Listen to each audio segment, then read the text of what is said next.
สรัสสังสะเสนังสาพันธุงนาลินทางปริตวานุภาโวสัทธาลคตุเต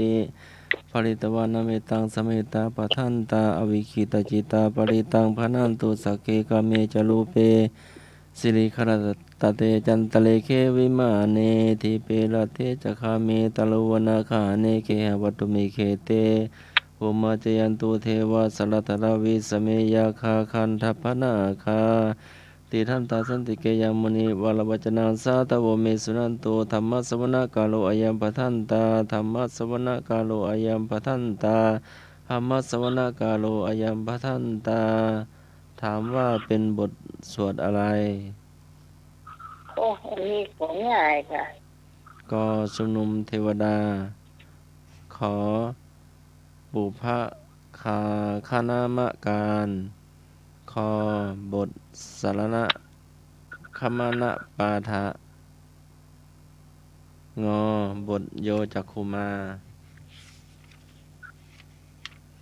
จอจานตอบโต๊ะหมอเนอะจอจานบทสัมพุทเทฮอนกฮูกบทนะโมแปดมันเรียกอะไรมาจะเป็นน้ำหมกตอบกอไก่เจ้าชุมนุมเทวดาเจ้าชุมนุมเทวดามาละกอไก่ตอบไปแล้วนี่ตอบโต๊ะหมดอ่ะวันนี้นะ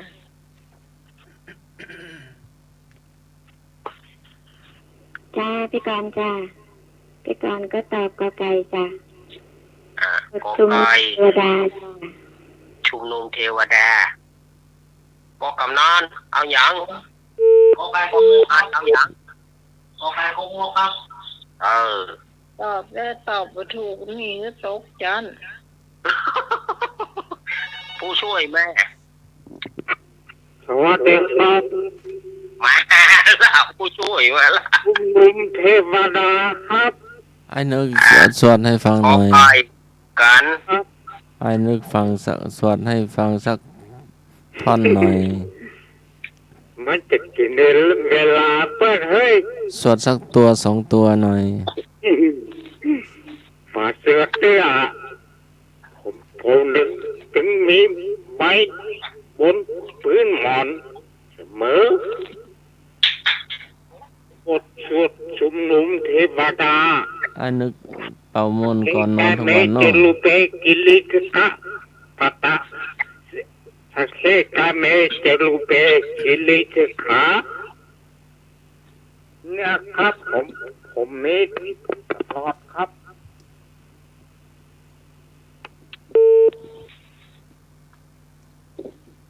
ชุมนุมเทวดาชุมนุมเทวดาครับจังไหนเอามาแถมนึเทวดาเลยเรียนหน้าถึงใหม่ล่ะ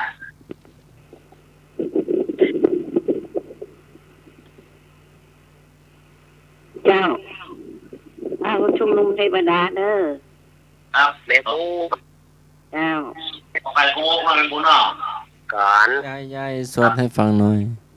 กูสวดไปได้เตื้อทำบุญเข้าแล้วบุญเทวดา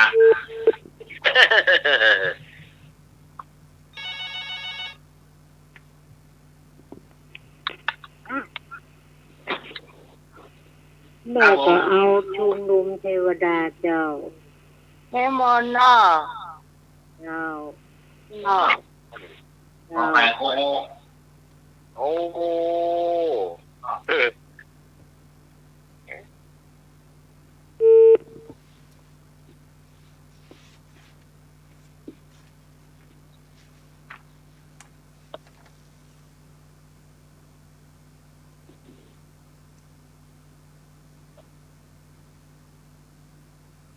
ขอเข้ามาได้เนื้อเจ้า053226058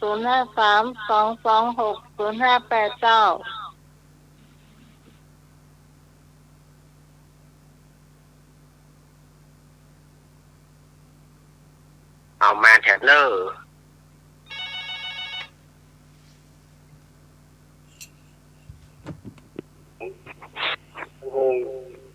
เอา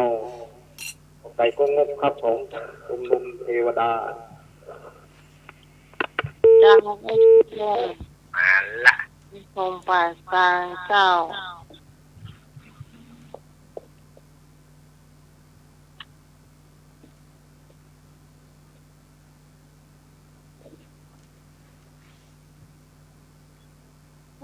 แถววังมุยโทรเข้ามานะเจ้า โอ้วังมุย เจ้า ในตะปูนเนาะ เจ้า เอาโอ้บ้านนี้ปล่อยเขาหัวหมดเนอะที่นัดวังมุย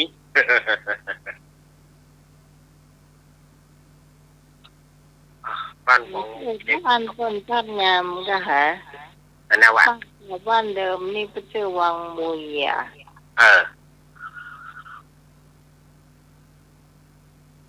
อยู่ในเมืองปุ่น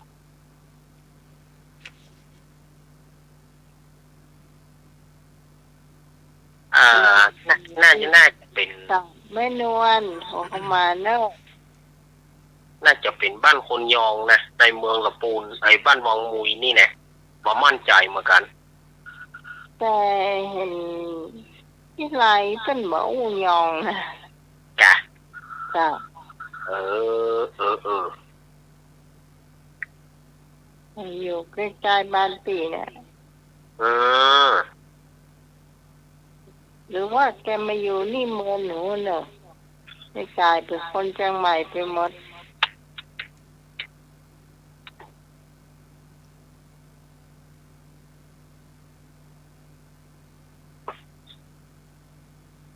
ครับผมเชิญเลยครับมูลค่า เฉลยกอไก่บทชุมนุมเทวดา ก็มันก็ไม่แล้วต่อนะครับ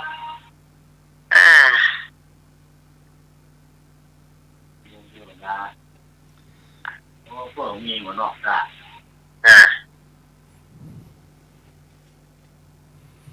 พุทโธมังคารสัมภูโตสัมพุทโธทีปทุตโมพุทธามังคารามาคัมมะสัพพะทุกขาปมุญจเลธัมโมมังคารสัมภูโตคัมภีโรทุตัสโสอานุงธัมมะมังคารามาคัมมะสัพพะพยาปมุญจเลสังโฆมังคารสัมพุโตทักขินโยอนุตตโรสังฆามังคารามาคัมมะสัพพะโลคาปมุญจเลบทสวดนี้ใช้งาน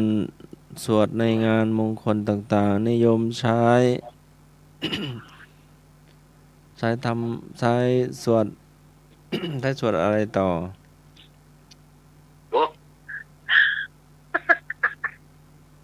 พระเถระประธานสงฆ์นอกจากสวดในงานต่างๆมงคลต่างๆแล้วนิยม ใช้สวดในทำอะไรต่อ เพื่อเป็นสิริมงคลเนาะ มันก็มีแค่3 บรรทัดอ่ะ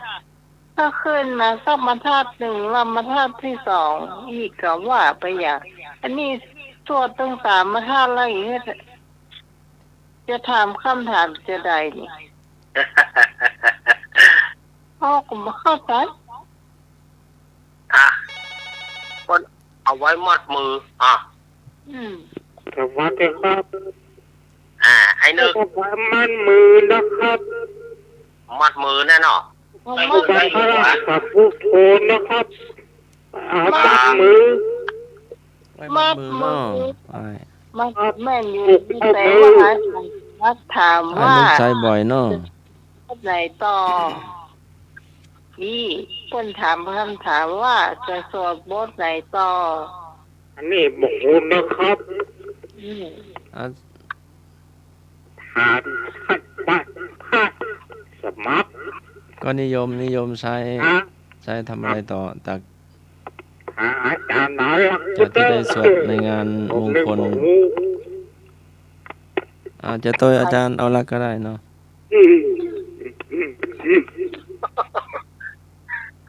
อาจารย์ ต ต ลกนะตลกว่าบัตลกอ่ะ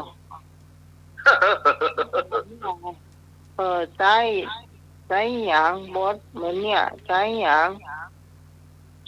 ตอบก็ได้อยู่ แต่ว่าสวดบทไหนต่ออ่ะ แต่สมมติว่าเขาไปวัดเนี่ยมันจะสวดต่อไปนี่คืออีปางตานากำมังแล้วเหรออ๋อว่าไดไหวเถียง นิยมใช้ในงานมงคลต่างๆ แล้วก็นิยมใช้ทำอะไรต่อเนาะสวดไปโดยอธิษฐานจิตไปโดยนะอันนี้เปิดใจมัดมืออะ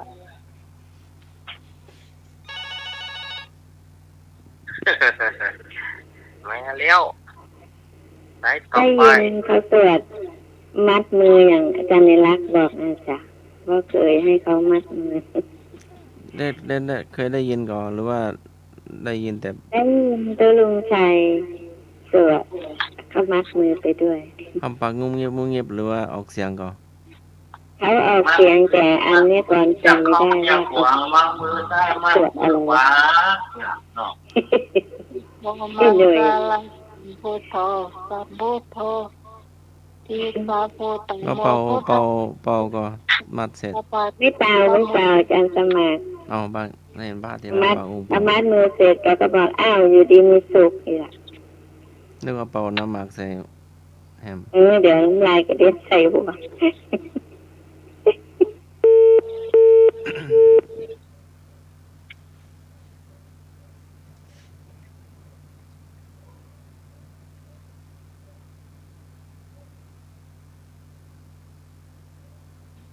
ว่าใครที่โง่สวดบทไหนต่อ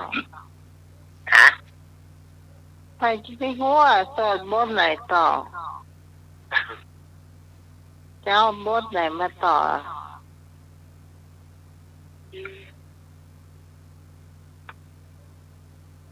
มันแล้วแต่คนสวดกัน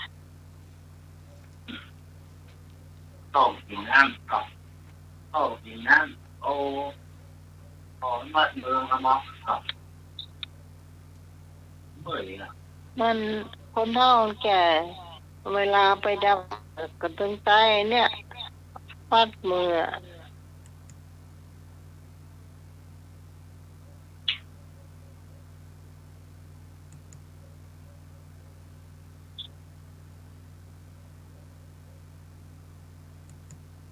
เนี่ยอาจารย์สมัครเฉลยตอนบทไหนต่อ อาจารย์นรักษ์เฉลย ครับ พุทโธมังคละครูบาอาจารย์ตั้งเหนือจะนิยมขึ้นก่อนที่จะฮือพรโวแหนก็ได้ใจพรมน้ำมนต์ก็ได้ แล้วก็ใจมัดมือในงานต่างๆก็จะใจบทนี้ อันนี้ก็พุทโธมังคละเป็นมังคละมงคลเนาะครับผมต่อไปครับนิมนต์เลย ถ้าสวดบทไหนต่อ สดๆบนไหนต่อครับเห็นอาจารย์นรักษ์เป่ามนต์ทุกวันเนาะ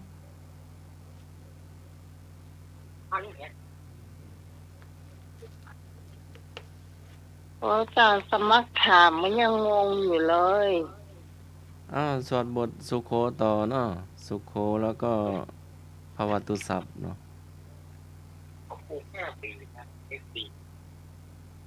เอาคำถามต่อไปนึง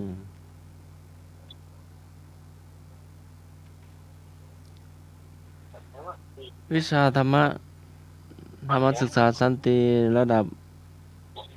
มัธยมศึกษาถามว่าสมถกรรมฐานเป็นอุบายทำอะไรให้สงบสมถกรรมฐานเป็นอุบายทำให้อะไรสงบกปัญญาขอใจคอวาจางอกาย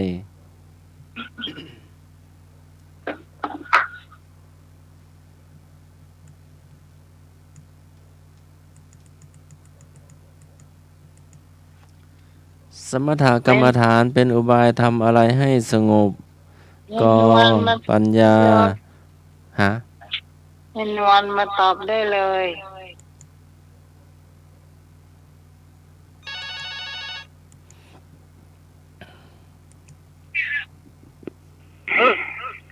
เจ้าคือคนตอบข้อขอไข่ใจเจ้า โอ้มาสายต่อไป อ๋อใครนี่ยัง จ้าพี่กรณ์ก็ตอบข้อขอไข่เหมือนกันค่ะทำให้ใจสงบจ้ะ ทำให้ใจสงบเนาะแม่ก่อนเนาะสายต่อไป เจ้า เอาข้อขอไข่เนอใจเนอเจ้า ตัวอีฟันเนาะ เจ้า ถ้าเต้าก็เต้าตรงหมูเนาะ ปอกกำนอนเอาอย่างไหนปอกกำนอนไม่ไหนยะเอาอย่าง ผมเอาเนี่ยเอาใจเอาปัญญา เอากันเนี่ย ครับ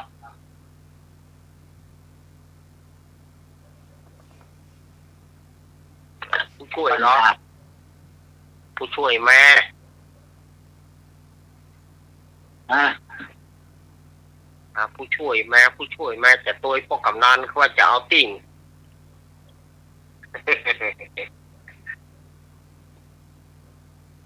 ผมก็ว่างคนเดียวว่าแม่พูดกัน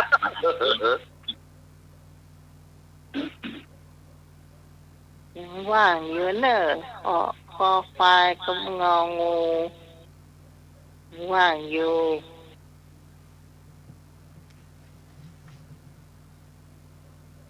ปัญญา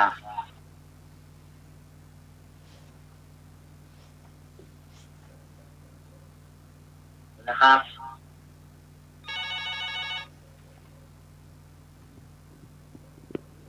ครับไอ้พงเอางองูครับมันมีไผ่ตอบครับผม พงเอางองู จ้ะไอ้อย่างงองูเนี่ยอย่างพูดเลย กันไฟเนี่ยกันไฟเอา กายยะ เจ้า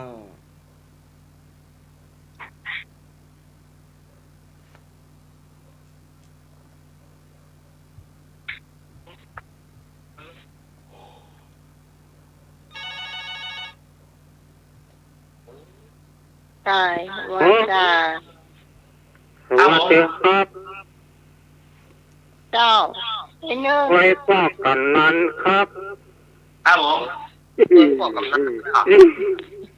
แน่เลยแน่เลยตาตะขัน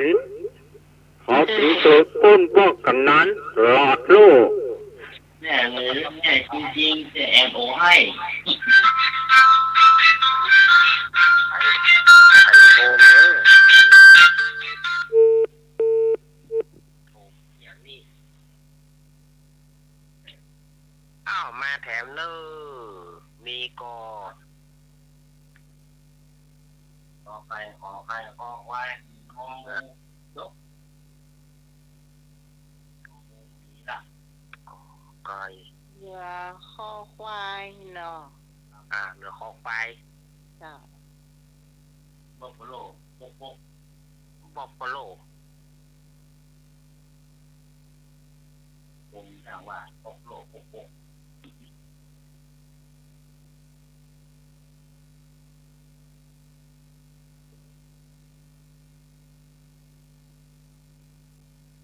ครับ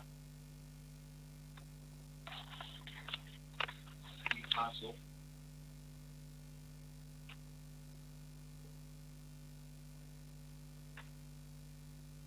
มีเทมก็เป็นผู้คนที่จะตอบข้อนี้เจ้า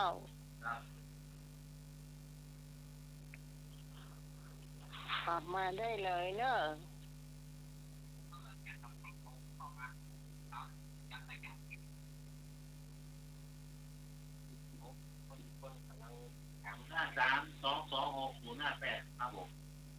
เจ้า053-226-058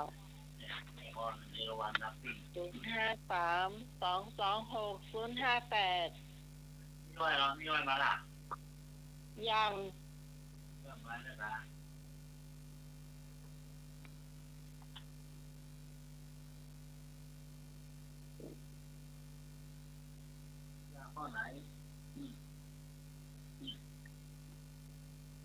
เอามาทำเนอมีกอ ไม่บูนเหรอไม่บูนมาล่ะ แม่บูนมาตะกี้อ่ะแม่บูนอ่ะ บูนมาหรอมาแล้ว แม่มนเหรอแม่มนเสียงน้องมาออกอากาศไง แล้วออกอะโทรศัพท์เต็มจอเนอะ เสียงมันบอกออกอะ เอาว่าหลัง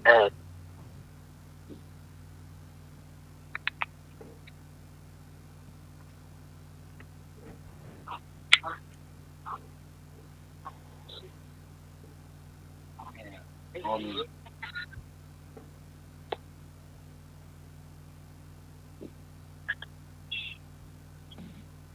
อ้าวมีอยู่กอครับ ไม่ตรงไงเลยเนาะ มีแล้วแก สมถกรรมฐานเป็นอุบายทำให้ใจสงบข้อขอไข่ นานแก ใจสงบ ได้จะนั่งเนาะ เจ้า อ้าว ข้อใดกล่าวความหมายของอนิจจตาได้ถูกต้องก็ทนได้ยากขอไม่มีเจ้าของคอเกิดขึ้นและเสื่อมสิ้นไปงอไม่อยู่ในอำนาจข้อใดกล่าวความหมายของอนิจจตาได้ถูกต้องก็ทนได้ยากขอไม่มีเจ้าของคอเกิดขึ้นและเสื่อมสิ้นไปงอไม่อยู่ในอำนาจ เอาอันนี้ก็ลองญาติโยมลองใจมาเนอะ เมืองครับ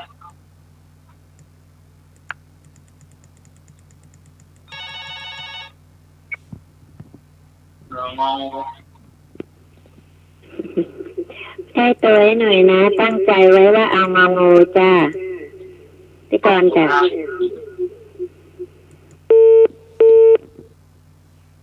ขอบคุณครับ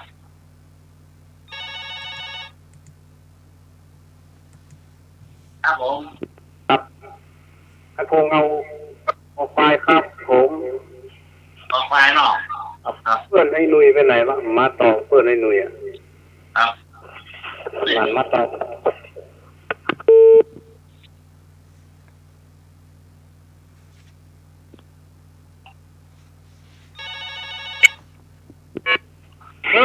จ้าพี่พรเขา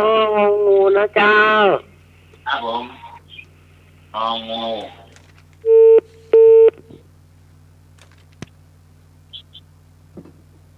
สมเด็จบุญอาวงศ์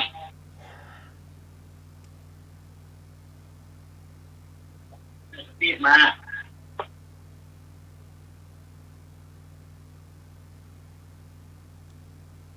ตัดต้องมา ไอ้หนุ่ยไม่ได้หันหน้าไปทางใดหัวหนอเดี๋ยวมันไกลใจ ยังไกลครับ หน่อย แม่สุรีมาไม่บุญมาครับนมัสการครับอันนี้ดินธุรดินที่บ้านฐานนะครับอันเกิดขึ้นตั้งอยู่แล้วเสื่อมไปหายไปครับ เกิดขึ้นตั้งอยู่ดับไปเนออันนี้จำได้ว่าข้ออย่างนะครับ แต่พูดแต่คำตอบจับได้คำตอบที่นะครับครับผมครับโอ้มาแล้ว อันนี้น่าจะเป็นเมน ครับ เนาะ ครับนี่สุดแล้วเลยครับ เจ้า คนบ้านทาไหลสาย ครับ เจ้า ขอบคุณครับโอ้นี่หมดประเด็นตา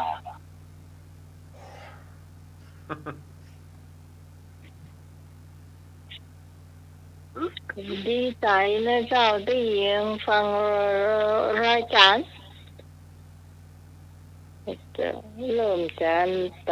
น้ำตาเริ่มมองเลยเหนื่อยเนอะ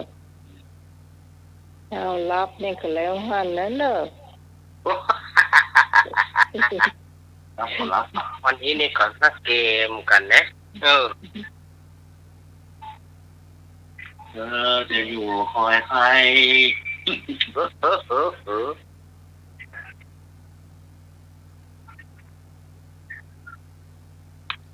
ได้เวลา ครับผม เดี๋ยวน้ำมันจะหลับก่อน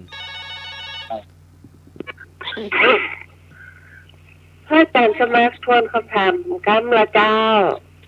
ครับ วิชาธรรมะ ข้อใดกล่าวความหมายของอนิจจตาได้ถูกต้อง ข้อใดกล่าวความหมายของอนิจจตาได้ถูกต้อง ก็ทนได้ยาก ขอไม่มีเจ้าของ คอเกิดขึ้นและเสื่อมสิ้นไป งอไม่อยู่ในอำนาจ ก็งอนี่จะอะไรกับตึงพิษน้องว่ะ หมอ อืม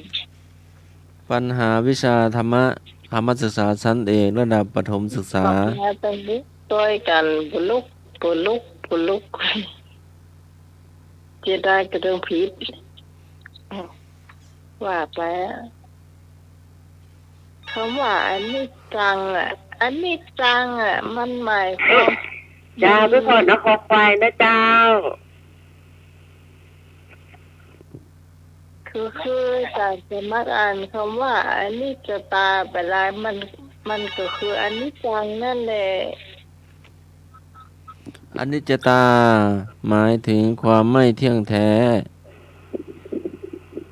คอควายคอควายเจ้า สรรพสิ่งในโลกเกิดขึ้นตั้งอยู่ดับสูญสิ้นไป ได้เลยเจ้า ย้ายสมโนครัวได้เนอะเจ้าแล้วบอกเบี้ยบางทีมันก็มีลูกเล่นมันก็ล่อ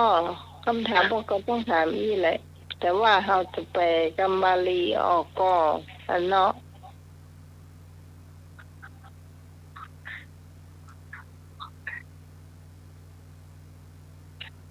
ใช่ทุกทราบไอ้ทุกทราบเน้น ฮะ ไอ้ทุกทราบเน้นน่ะ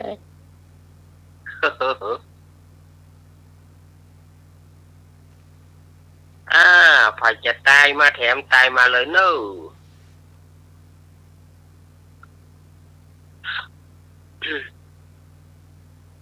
มาพอจะตายมาแถม มีอยู่กอแหครับต้องข้อขอไข่นะครับครับ ข้อขอไข่ ครับ ไอ้บ่าวดอกแดงเนาะ ฟังอยู่ หายไปไหนจัดเมินเจ้า ได้ครับ ครับขอบคุณครับ เจ้า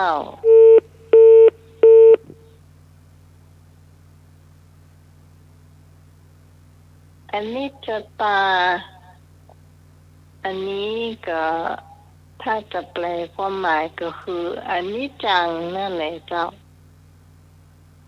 มันจะตัวได้ยังอ่ะ อันนี้จังทุกขังอนัตตาน่ะ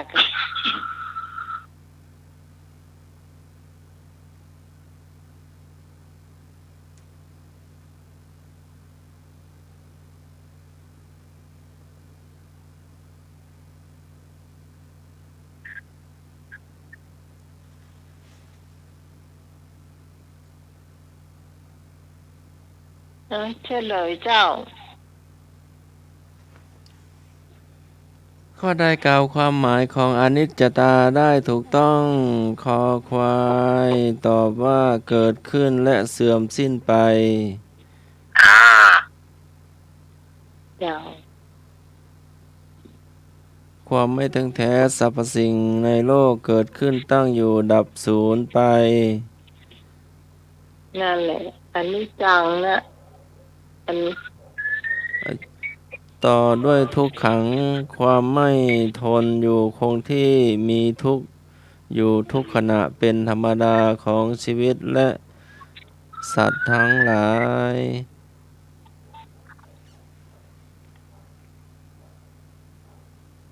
พอแล้วก็ เดี๋ยวดูหน้ากัน อาจารย์จะได้เล่านิทาน ไม่มี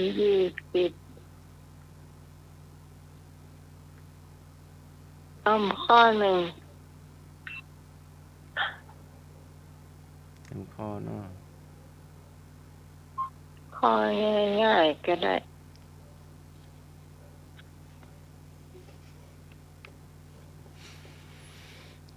คนที่งดเว้นจากพูดมุสาจะเป็นคนเช่นไร คนที่งดเว้นจากพูดมุสาจะเป็นคนเช่นไรก่อหน้าเคารพขอหน้ารักคอหน้าเชื่อถืองอหน้าบูชา คนที่งดเว้นจาก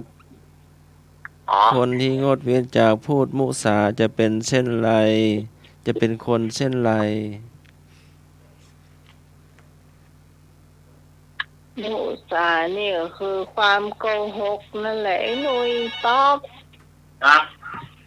อืม เจ้าพี่พรตอบคอควายเป็นคนน่าเชื่อถือเจ้า ลอง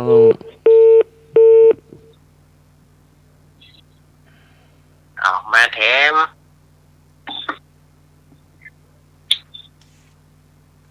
นั่นแหละครับผม อาจารย์สมาทวนคำถามอีกทีนะคะ คนที่งดเว้นจากพูดมุสาจะเป็นคนเช่นไร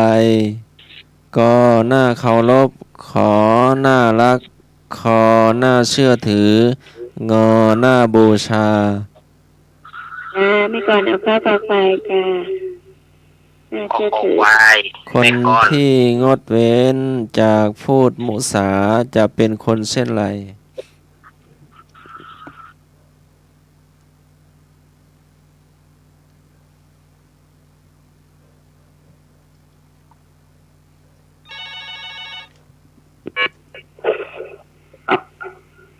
ผมเอาข้อกบไก่นะครับ มาเข้าโลกครับผม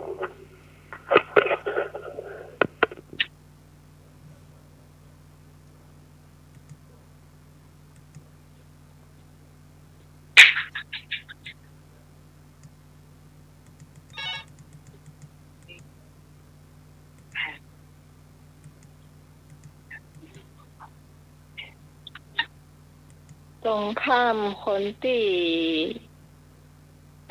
คนที่มุสาก็เป็นคนที่อู้ความจริงแล้วก็มีสัจจะนะเจ้ามีสัจจะเป็นคนจะได้ เบาวิทยุหรือบินวิทยุเนอเสียงกล้องเนาะ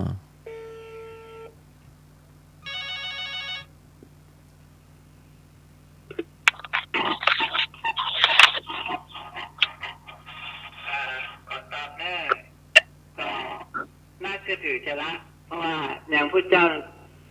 ติเปิลเนี่ยก็พุทธวจนะนะจ๊ะถ้าอย่างพระสงฆ์ก็อย่างพระปัญญาณพระภิกขุพระปอปยุตโตแล้วก็พระพุทธทาสอย่างเงี้ยจ้ะแล้วติเปิลสัจจะจ้ะสาธุนะ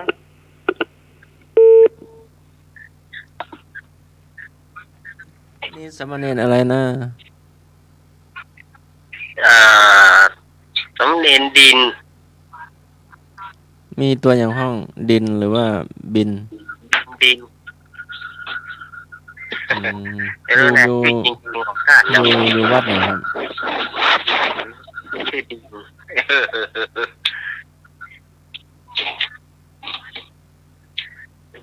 มีอยู่กอสถาญาติโยมสาธุชนทั้งหลาย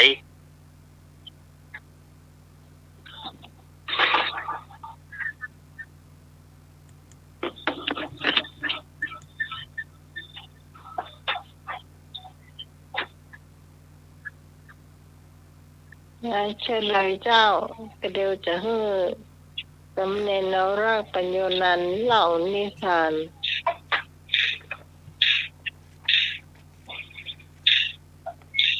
ได้เวลาเนาะคนที่งดเว้นจากพูดมุสาจะเป็นคนน่าเชื่อถือข้อคอควาย เออนั่นแหละ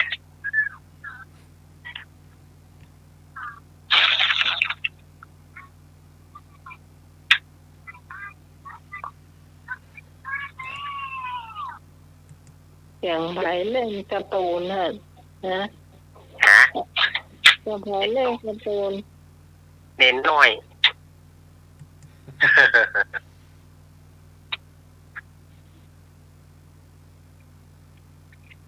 เมื่อวานมาเล่นการ์ตูนในห้องส่งกับอาจารย์สมาธิ รู้แก่หรอก ป้าโลกอะ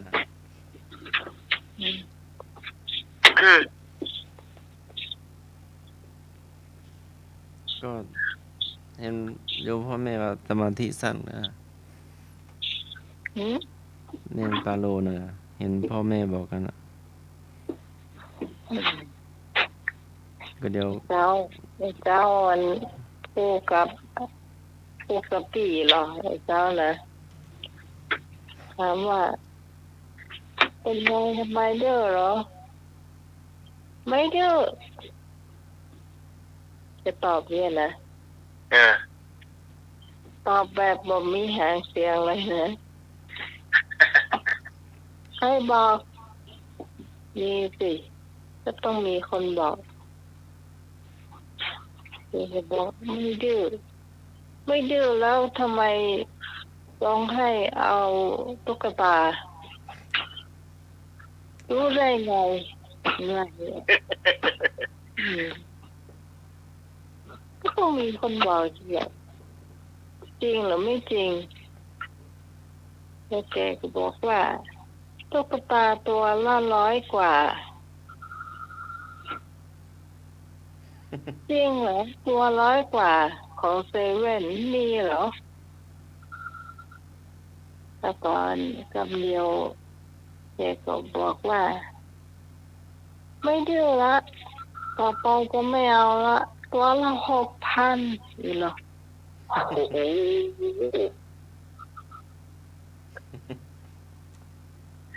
โอ้โหปะ เออ ปาโท เยอะนะเมื่อกี้บอกไม่ดื้อบอกว่าไม่ดื้อละ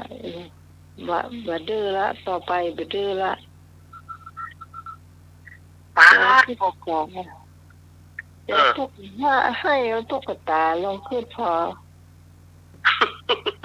ถามที่จะถามว่ามีสตางค์กี่บาทเพราะว่ามีว่ะเดี๋ยวภาษากลางนะคนจริงคนนี้นะถ้า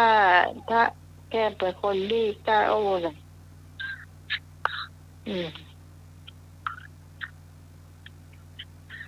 ถ้าโอ้กล้าต้องตอบเท่าอยู่เนอะเท่าอยู่นี่จะน่าจะดีมันต้องหลายอย่างอะตามตัวปลาะตัวอาจารย์สมาธิเอาอยู่แน่มันมาอยู่แน่อาจารย์สมาธิเอาไปอยู่ขนาดอันโทรไปเดี๋ยวเจ้าใครโทรมาถามอาจารย์สมาธิงี้เลยนะใครโทรมา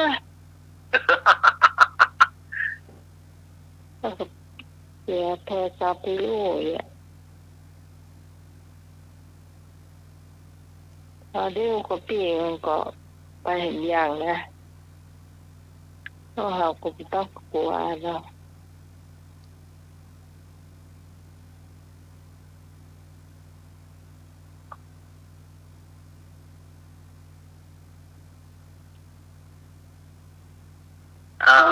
แก้บ่อยๆก็น่าจะดี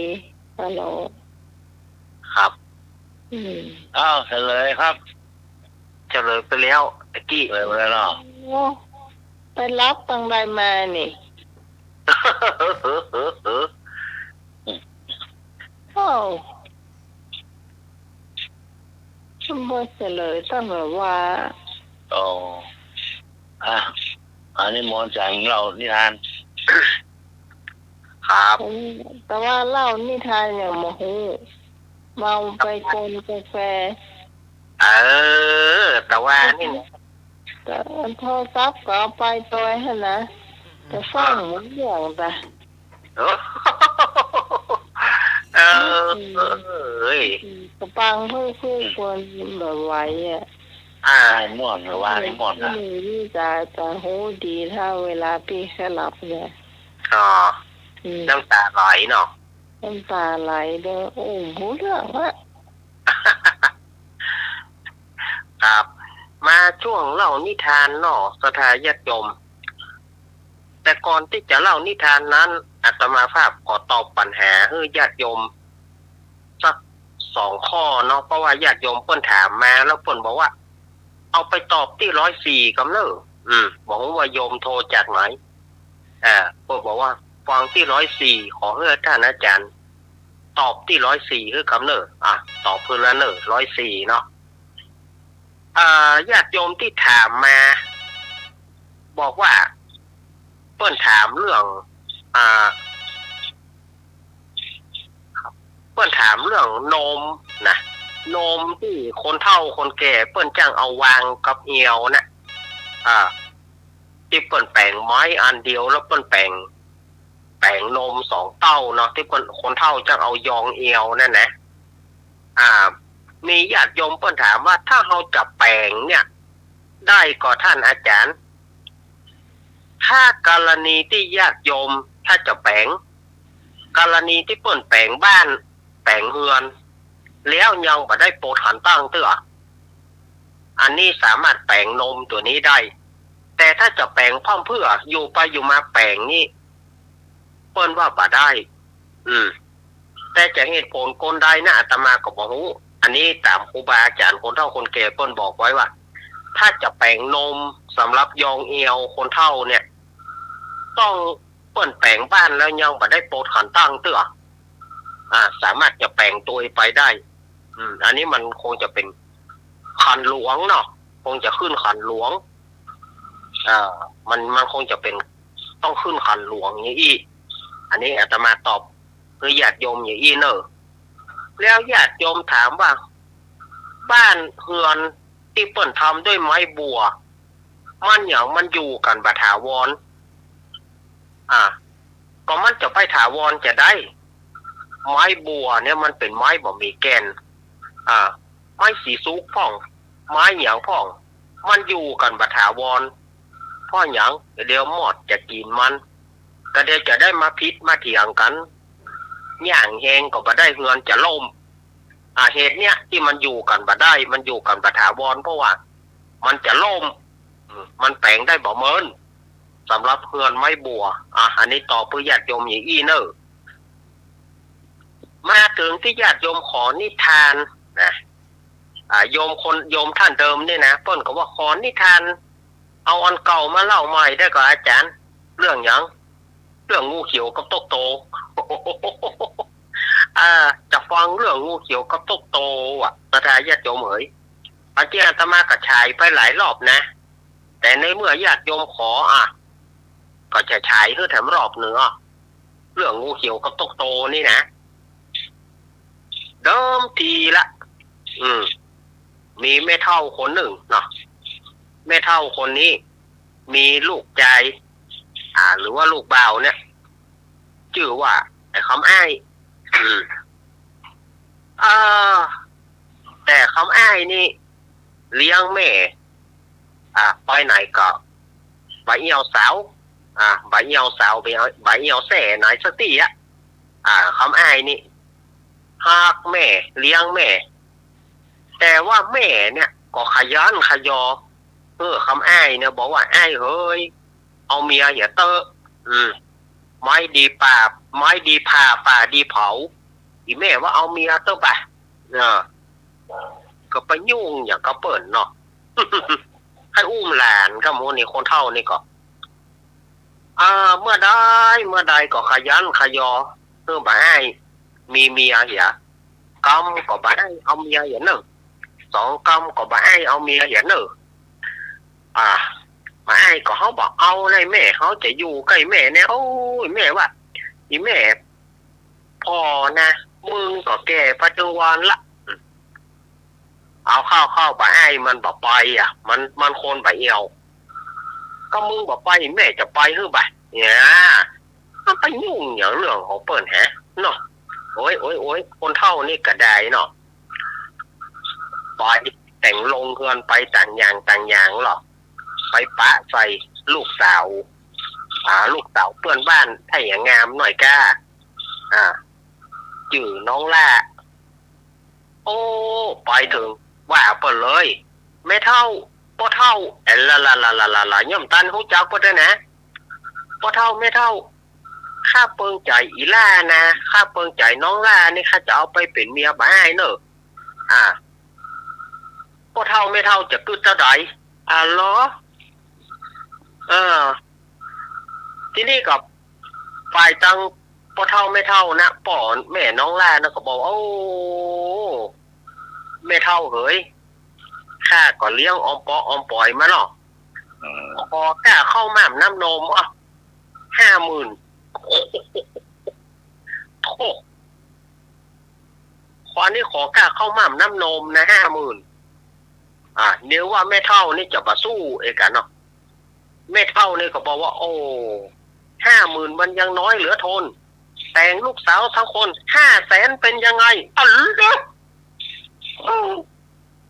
เขาย่อมแม่เขาย่อมใจปั้มอีฮะเนาะโอ้500,000เลยว่ะโลจ่ายไปเลยบอกก็ได้อีน้องล่ามาอยู่กับบ้านทีแรกก็ดีสดายญาติโยมทีแรกก็ปลดเธอเมียบ้านอีแม่คู่กันอย่างดีจะกินอย่างจะเอาอย่างเอาเข้าละกะเมินไปอยู่กันหลายปีดีดักเอาแล้วเริ่มมีปัญหาล่ะกำไปไถนะไอ้ลูกไปกับแม่ผัวนี่ก็หาเรื่องใส่กันแหละเมียไป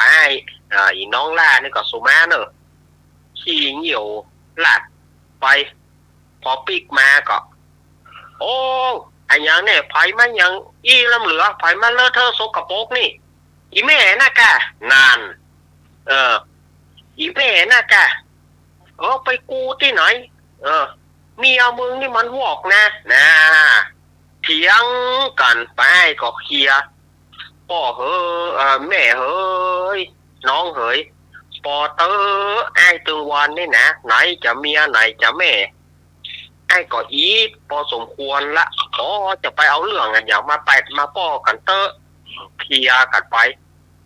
การว่าไปเจ้าแจ้งมาไปไถนะเอาละ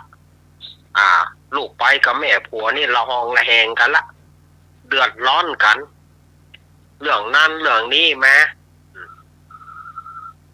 แม่ลูกไปมันนะ เอาเข้าใส่กระโหลกเป้าห้องโอ้กูไปเจ้าแม่รู้เอาให้กูกินใหญ่แม่นี่กินย่านน่ะก็ดีแล้วเหรอน่ะอยู่ไหนไปหาลูกไปเนี่ยมันก็เข้าก็เถียงกันมาไอ้เข้าบ้านมาไอ้ยังนะโอ้อีน้องอย่าเอาเข้าใส่กระโหลกเฮ้ยแม่กินก่อยแม่มันมากอย่างนี้ลูกปองกรรมมันอย่างเมียมึงนั่นนะเนี่ยมาไอ้ก็เคลียร์โอ้ขอกันเตอะแม่เฮ้ยน้องเฮ้ยขอเตอะวันจะสู้บ้านหวานใจพ่อบ่มีปิกมาบ่แม่ก็เมียบ่เมียก็แม่มีเรื่องละหองละแหงกันอย่างล่ำเหลือมาจนถึงวันหนึ่งไปไถนาแต่เจ้าไปไถนาเจ้าจี้ละ ไปไถนาสมัยก่อนไถด้วยงัวด้วยควายเนาะสถานญาติโยมเนาะเฮ้ยขวา ขวาไปซื้อไปไว้เนี่ยตอนไว้มันถึงไว้ปีกกันหรอกอันน่ะไว้โอ้ม่วนนะไถนาไถงัวไถควายแต่ก่อนเนาะเขาไม่ใช่ไถบาได้นะเขาได้กลิ่นแมงจรก็มาเขาได้กลิ่นแมงดาก็มาหลอดไถนาเนาะไปไถนาเอาล่ะแม่ผัวมันนะหาเรื่องเมียบ้ายย่อมไปส่งเข้าให้บ้ายแก่ร้อนแก่ตายอย่างนี้นะโอ้ก็ผ้าเขาก็ได้ซากรู้อีแม่อยู่ตายอย่างนั้นอีแม่ยังมาไปตาบอดตาลมนะเอาเนี่ยมันเรื่องมาเป็นเรื่องนะเขาว่านะเนาะตาบอดตาลมเข้าผัวก็บอกไปส่งก็อีแม่น่ะอยู่ร้อนอยู่ตายอย่างนั้นยังไปคนใดจะไปก็บอกไปก็ที่แม่มันอดตาเปียกตอกแตกใส่เปียกเดี๋ยวไปก็แล้วฮะนะเมียมันตอกแตกใส่เปียกไปก็แล้วฮะน่าบอกไปเที่ยงกันด่ากันอย่างรุนแรงละวันนั้นถึงขั้นว่าจะกินเลือดกินเนื้อกันละที่นี่ก็ไปปุดโทษพอ9 โมง 10 โมงอีแม่ก็ได้เมียก็ได้บอกเข้ามาส่งเขาเมาไปเนี่ยอย่างล่ำเหลืออยากกินข้าวแต่ปลายสันโยงไปบ้านหวังว่าจะได้กินข้าวปูดโทรไปปะกันบาลงชงเชงเถียงกันว่าไอ้ก็ไอ้อย่างล่ำเหลืออีแม่เฮ้ยน้องเฮ้ยสู่เฮ้ยไอ้อย่างล่ำเหลือเมียมึงนะกะแม่จะเอาเข้าไปส่งเฮือมึงก็บอกไปตามันบอดแจ่ร้อนแจ่ตายก็พาเขาก็ได้ซากรู้อีแม่อยู่ตายอย่างนี้ปอเตอร์เขาอยากกินข้าวบ่ได้อย่างก็ขอได้เข้าบ่ได้เขาก็ยังดีเขาขอกินข้าวก่อนเตอร์เป็นว่าข้าวบ่หมีบ่ได้มาแม่ผัวก็บ่ได้มาเข้าลูกไปก็บ่ได้มาเข้าบ่ไอ้ปีกมาสันยงขยักกินข้าวโอ้ยข้าวบ่มีก็ย่ำบ่ซ้อให้ลูกบ่ซ้อให้ผัวแต่นะเที่ยงกันมึงนะมาเป็นลูกไปกูมาได้เรื่องได้แล้วก็ไอ้แม่เหรออยู่ตายอย่างนั้นเอาเข้ามึงนั่นนะอีเท่าเอาล่ะเป็นเรื่องเป็นราวกันล่ะบ่ไอ้กระตามือปอเตอร์แม่เฮยสู่เฮยปอเตอร์หาอยากกินข้าวให้จะเป็นลมแล้วแทนที่เขาจะหันแก้ผัวหรือว่าคนหนึ่งจะหันแก้ลูกคนหนึ่งจะหันแก้ผัวก่อนหน้าว่าบ่หันแก้กันเถียงกันงอมใส่กันบ่ไอ้กับมันหิวข้าวอยู่แล้วหรอมันฟันอยู่แล้วข้าวก็บ่มีในที่สุดบ่ไอ้นะก็เป็นลมตายสถานญาติโยมเมื่อบ่ไอ้เป็นลมตายเขาก็คือให้เขาให้อยู่กับคนฟังศพนะลูกไปก็ให้แม่ผัวก็ให้บ่ให้บ่ได้นะจี้หน้ากันอยู่ ให้บ่ให้บ่ได้จี้หน้ากันอยู่เนี่ยไปทำมึงนั่นนะทำเพื่อลูกกูตายถ้ามึงส่งเข้าลูกกูก็บ่ตายไปได้แม่นะกะเอาตัวบอกเราเข้าไปส่งให้พี่ไอ้ก็บ่ไปแก่ตายอย่างนั้นมึงนั่นน่ะเอาเข้ากับเถียงกันเอาละเจ้าบ้านที่เปิดมาได้ยินเสียงห้อยเสียงหูยเขาก็มาจะมาช่วยงานศพเขาก็ชอบไปยุกจุกอยู่หน้าบ้านนะกะฟังพอมันจะยิ่งใดเอาแล้วกำนั่นก็เป็นมึงเป็นแฮเข้าใส่กันละกะเนาะลูกป้อนกับแม่ผัวนี่นะเอาแล้วเดือดร้อนกันแก่ร้อนแก่ตายเข้าก็บ่ส่งแล้วขนาดผัวตายลูกตายย่อมบ่พอเดือดเที่ยงกันอยู่ในที่สุดก็ลูกไปมันก็มึงนั่นน่ะอีเท่าตายก็บ่ตายอีวอกนี่มึงคิดว่าคือกูกะนี่ล่ะแม่ผัวมันสวกกันล่ะหรอมึงว่าคือกูกะอย่างอีก็ลองก็กันสักมัดบ่อีนั่นหรอ อ่า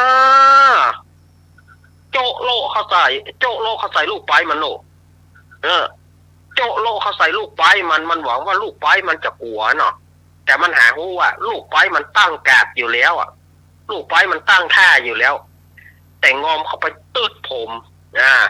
ตืดผมลูกไปมันหรอกมันหมายจะตบหน้าลูกไปมันนะลูกไปมันแม่ผัวมันตืดผมลูกไปมันก็ตืดผม เอาหรอกกำนั่นยึงยังละเอาละลูกไปมันแม่ผัวมันตืดลูกไปมันก็ตืดลูกผมมันแม่ผัวมันสต๊อกลูกไปมันก็สต๊อกผม เอาแต่นี่งอมใส่กันทีนี้เอาแม่ไม้มวยไทยใส่กันล่ะ แม่ผัวตบลูกไปมันก็ตบแม่ผัวตบซ้ายลูกไปตบซ้ายแม่ผัวตบขวาลูกไปตบขวาเอาลูกกำนั่นอันแม่ผัวมันน่ะเสียเปรียบมือเหี่ยวอ่ะ แม่ผัวมันนี่เสียเปรียบจ้ะมือเหี่ยวหรอแต่ไปตบเปิ่นแต่ลูกไปมันแทงเนี่ยลูกไปมันหนุ่มเนี่ย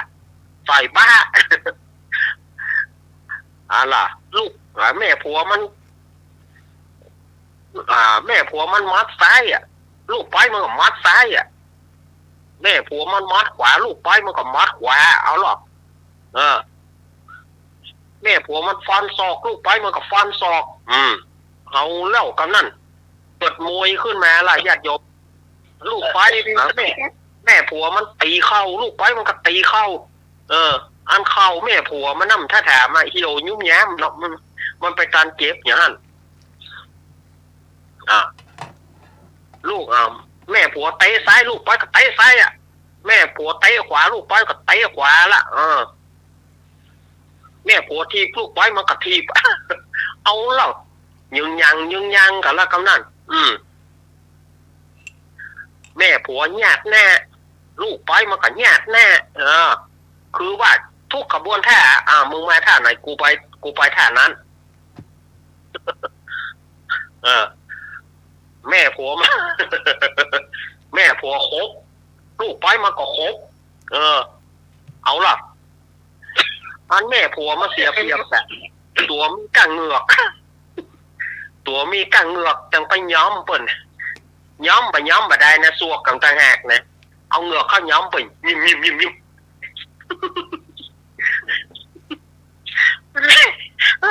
สวกเกียนะแม่ผัวมันนะแต่เอาเหงือกเข้าย้อมยิ้ม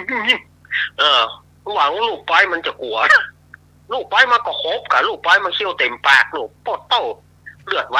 วานสู้กันเอาสู้กันเข้าไปมีดแล้วเอาลงแม่ผัวมันจักมีดออกมาลูกไปมันก็จักมีดท่าล่ะแม่ผัวมันฟันมาลูกไปมันก็ฟันคืนน่ะเอาเข้าแตงกันเขาแม่ผัวแตงลูกไปมันก็แตงคนจึกกูไปจึกมึงไปจึกเอาเข้าเอาเลี้ยวตาทายญาติโยมเฮ้ยใส่กองอกโยกเอาตกเลือดกาใส่กาเนาะเมียโอนตึงกู้หายใจสู้ซาพอจะตายนะหายใจสู้ซาย่องมาย่างเถอะนะย่องอยู่นะย่องมาย่างเถอะยังจี้หน้ากันนำอยู่พ่อมึงคนเดียวเนี่ยอันแม่ผัวมันน่ะมันหมูจากแล้วพ่อมึงคนเดียวทำให้ลูกกูตายเนี่ยกูจะขอแจ้งมึงกูขอจัดหน้ากูขออธิษฐานไปเป็นโตกูจะไปกวนมึงถ้ามึงเป็นซัดอันยังกูก็จะไปกินไข่มึงเป็นคนกูก็จะไปรบกวนหูมึงกูจะไปห้องใกล้มึงกูขอพาธนาว่ากูขอเป็นโตกูจะตุยล้างผ่านลาวีอีนี่ไปถึงที่สุดแอนล่อแม่ผัวมาแน่กันเน็ตแน่ก็จะตายแล้วนะปอจะบาลอดแล้วนะเป็นเฮาอยู่ฮะเนาะสดายญาติโยมเขาจะค้อนหัวแปะไปตัวนะให้อย่าตอกง่อนคนกรรมมันแล้วจัดเดี๋ยวมอลูกไปมันก็เอาแล่ ลูกไปมันมึงจะเป็นตกโตกะได้มึงเป็นตกโตกูขอพาธนาเป็นงูเขียว กูจะพาธนาเป็นงูเขียว เมื่อตับมึงแก่มึงห้องเมื่อใดกูจะไปจกตับมึงเอามึงเป็นตกโตกูจะเป็นงูเขียวแม่ผัวมันได้ยินร้องกะอีเอาอย่างอีกะเอาหายใจเฮือกสุดท้ายแต่งกันเพื่อมันหูดำหูแดงหายใจเฮือกสุดท้ายตุ๊กวะแต่เฮานี่หายคอนหัวแปะเนี่ยหยอกตัวสองนะหมอคณะจะตายแล้วนะหายใจเฮือกสุดท้ายสู้กันเลยหรอแข่งใจสดาญาติโยมแข่งใจหายใจเฮือกสุดท้ายเอามีดแทงกัน1 2 3พร้อมกันใส่จุดแล้วถึงกูน่ะแล้วถึงกูก็วิญญาณของเขานั้นด้วยแห่งพยาบาทแห่งอธิษฐานเขานะก็เลยเอาวิญญาณของเขาน่ะแม่ผัวได้ไปเกิดเป็นตกโตแล้วก็ลูกไปเกิดเป็นงูเขียวก็สู้กันชั่วกันบางทีก็สู้กันงูเขียวตายพ่องตกโตตายพ่องบางทีก็ตายด้วยกันตายก็เกิดมาแถมตายก็เกิดมาแถมก็เลยเป็นอย่างนี้ไปชั่วกันชั่วนิรันดรมาจนถึงณปัจจุบันนี้อันนี้คือประวัตินิทานเรื่องงูเขียวกับตกโตเนอะที่ญาติโยมขอมาอาตมาก็เอามาเล่าคือกับสถานญาติโยมเนาะมันอย่างอี้อีกอะประถูกกับประถูกแต่ประถูกว่าเนาะนะกะตกโตนี่ถ้าตับมันแก่มันไปห้องหนองงูเขียวจะไหลตีดมันน่ะ ไม่เป็นอันแต่กะอันนี้นิทานเปิ้นเล่าเนอะเปิ้นเล่ามาอาตมาก็เล่าไปนะม่วนบ่ม่วนก็ว่ากันทำกรรมเถอะอาตมามารู้มวยนี่แหละโดยเฉพาะแม่ผัวมันนี่นะเน็ตนะมีเขี้ยวเนี่ยเอาเหงือกเข้าย้อมยิ้มเอาละเด้อสดายญาติโยมวันนี้เนาะอาตมาวันพรุ่งนี้อาตมาก็มีการน้อยวันนี้ก็ขออนุญาตออกก่อนรายการเนอะวันนี้วันนี้ขออนุญาตออกก่อนรายการเดี๋ยวก็วันพรุ่งอาตมาก็มีการน้อยหนึ่งนะถ้าได้จัดมาละผิดพลาดประการใดขอสุมาอภัยเนอะขอขอบคุณท่านอาจารย์วิศวัตวรกิจโจครับผมขอขอบคุณอาจารย์สมัครครับผมครับผมขอขอบคุณพี่สมัยเนอะเจ้าขอขอบคุณลุยเนอะครับผมแล้วก็สถานญาติโยมที่ฟังน้องไว้เลยคนสอดภัยคนสอดแล้วก็สถานญาติโยมที่เปิดฟังด้วยดีเสมอมาเนอะเสาร์อาทิตย์หน้าถ้าหากว่าฝนบะตกฟ้าบะห้องแห้งๆก็ได้ปะกันอยู่เนอะก็เดี๋ยวจะไปฟังมูลขึ้นนี่ไปไหนเนอะรายการเขายังมีต่อแถมอยู่แม่พรแม่บุญแล้วก็สถานญาติโยมโยมพี่สมัยเปิ้นยังมีรายการอื่นๆต่อก็ฟังรายการไปเรื่อยๆจนถึงมาขอลาก่อนขอครับจะอยู่คอยใครแล้วมันหายกว่า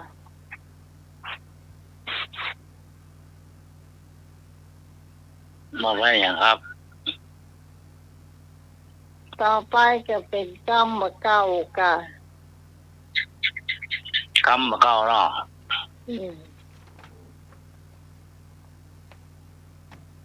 กรรมเก่าการสมัครรับก็ได้ยังได้รับพี่เจ้ากรรมเก่ากรรมเก่าลงก่อนการหรือว่าอาจารย์บัง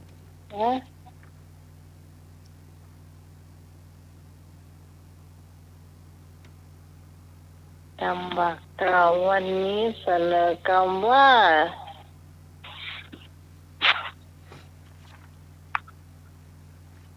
อย่างดี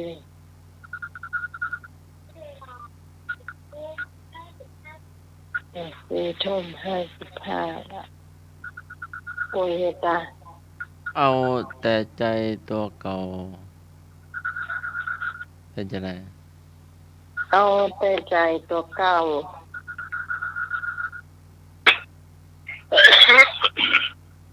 ตามใจกะ วางชื่อแล้วมันก็ต้องบอกอยู่ในหันละเราคำตอบบ้าวใส่เปิ้นมาใส่ใจตัวนั่นก็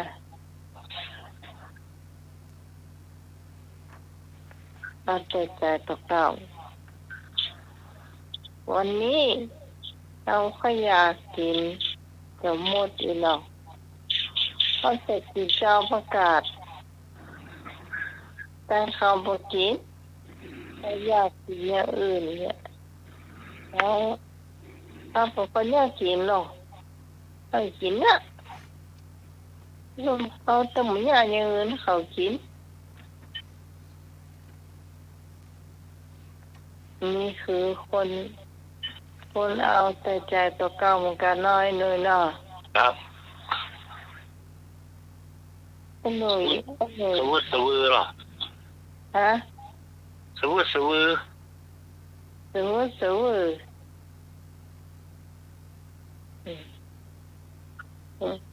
ก็เขาบอกไปเนี่ยเขาจะอันเจ้าประกาศตำน้ำพริกหอมเหียที่บกส้มใส่เหียก็กินก็ไปให้ไปเขามากินนี่เขาไปซื้อคนเดียวแค่เนาะ ครับ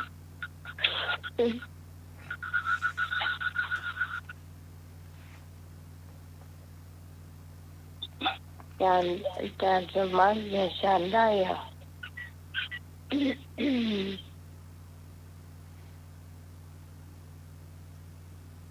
อย่าลืมฉันอ่ะ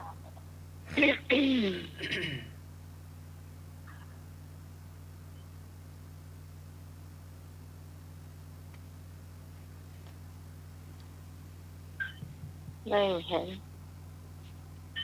เพราะว่าบ่นับถือเมียเข้าเต็มหลงเต็มเนี้ยก็บ่ค้างเมียบ่นับถือผัวเงินคำกองเต้าหัวก็เสี่ยงเป็นจังได๋นะไหมเนี่ยมันนับถือผัวก็คือบางครั้งเนี่ยจะใครว่าอย่างก็ว่าใครด่าอย่างก็ด่าตอนหน้าคนอื่นก็ด่าคือจะว่าไปแล้วมันหมดไว้หน้าเนาะหมดไว้หน้ากันเลยถ้าหน้าโซตาตัวเนี่ยตายบ่อยป้อบางครั้งก็ด่าพ่อของเปิ้นแม่ของเปิ้นตัวบางทีผัวใจเย็นเป็นอย่างแหละถ้าเจอผัวแบบนั้นแต่ถ้าเจอคนที่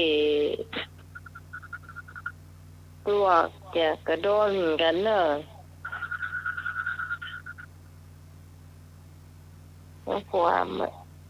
มันนับถือเมียก็เหมือนกันเนี่ยกันต้องขอว่ามันให้เกียรติดูถูกเนี่ยคนต้นโดยคนลูก เป็น เจ้า ไม่หยาไม่ยิง นะฮะ เป๊ะเปิ้นดีดเปิ้นเนี่ยต่อ แม่ดูถูกคน ยาเปิ้นตบหัวเปิ้นเนี่ย คน ยิงงา ว่ามี พิงงาด้วยกันก็บ่ดี เนาะบ่มีทางสู้ก็เนี่ยเพิ่นอยู่เนี่ยอันเนี้ยคือการมานับถือซึ่งกันและกันมาให้เกียรติซึ่งกันและกัน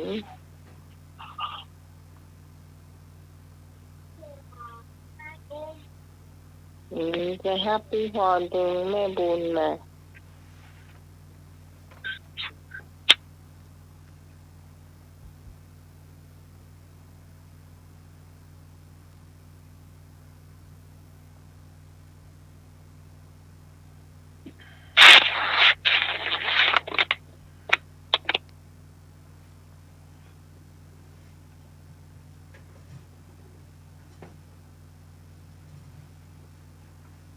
รอสักครู่นึงกำลังตัวแม่พรตะกี้ก็เรานิทานจานสำเนียงเอารักเนาะ เจ้า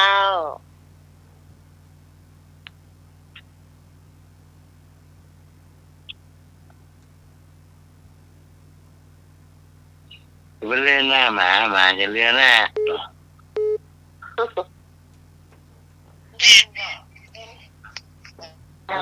ไม่บุญ เนาะ ไม่บุญตัวเนาะ จ้า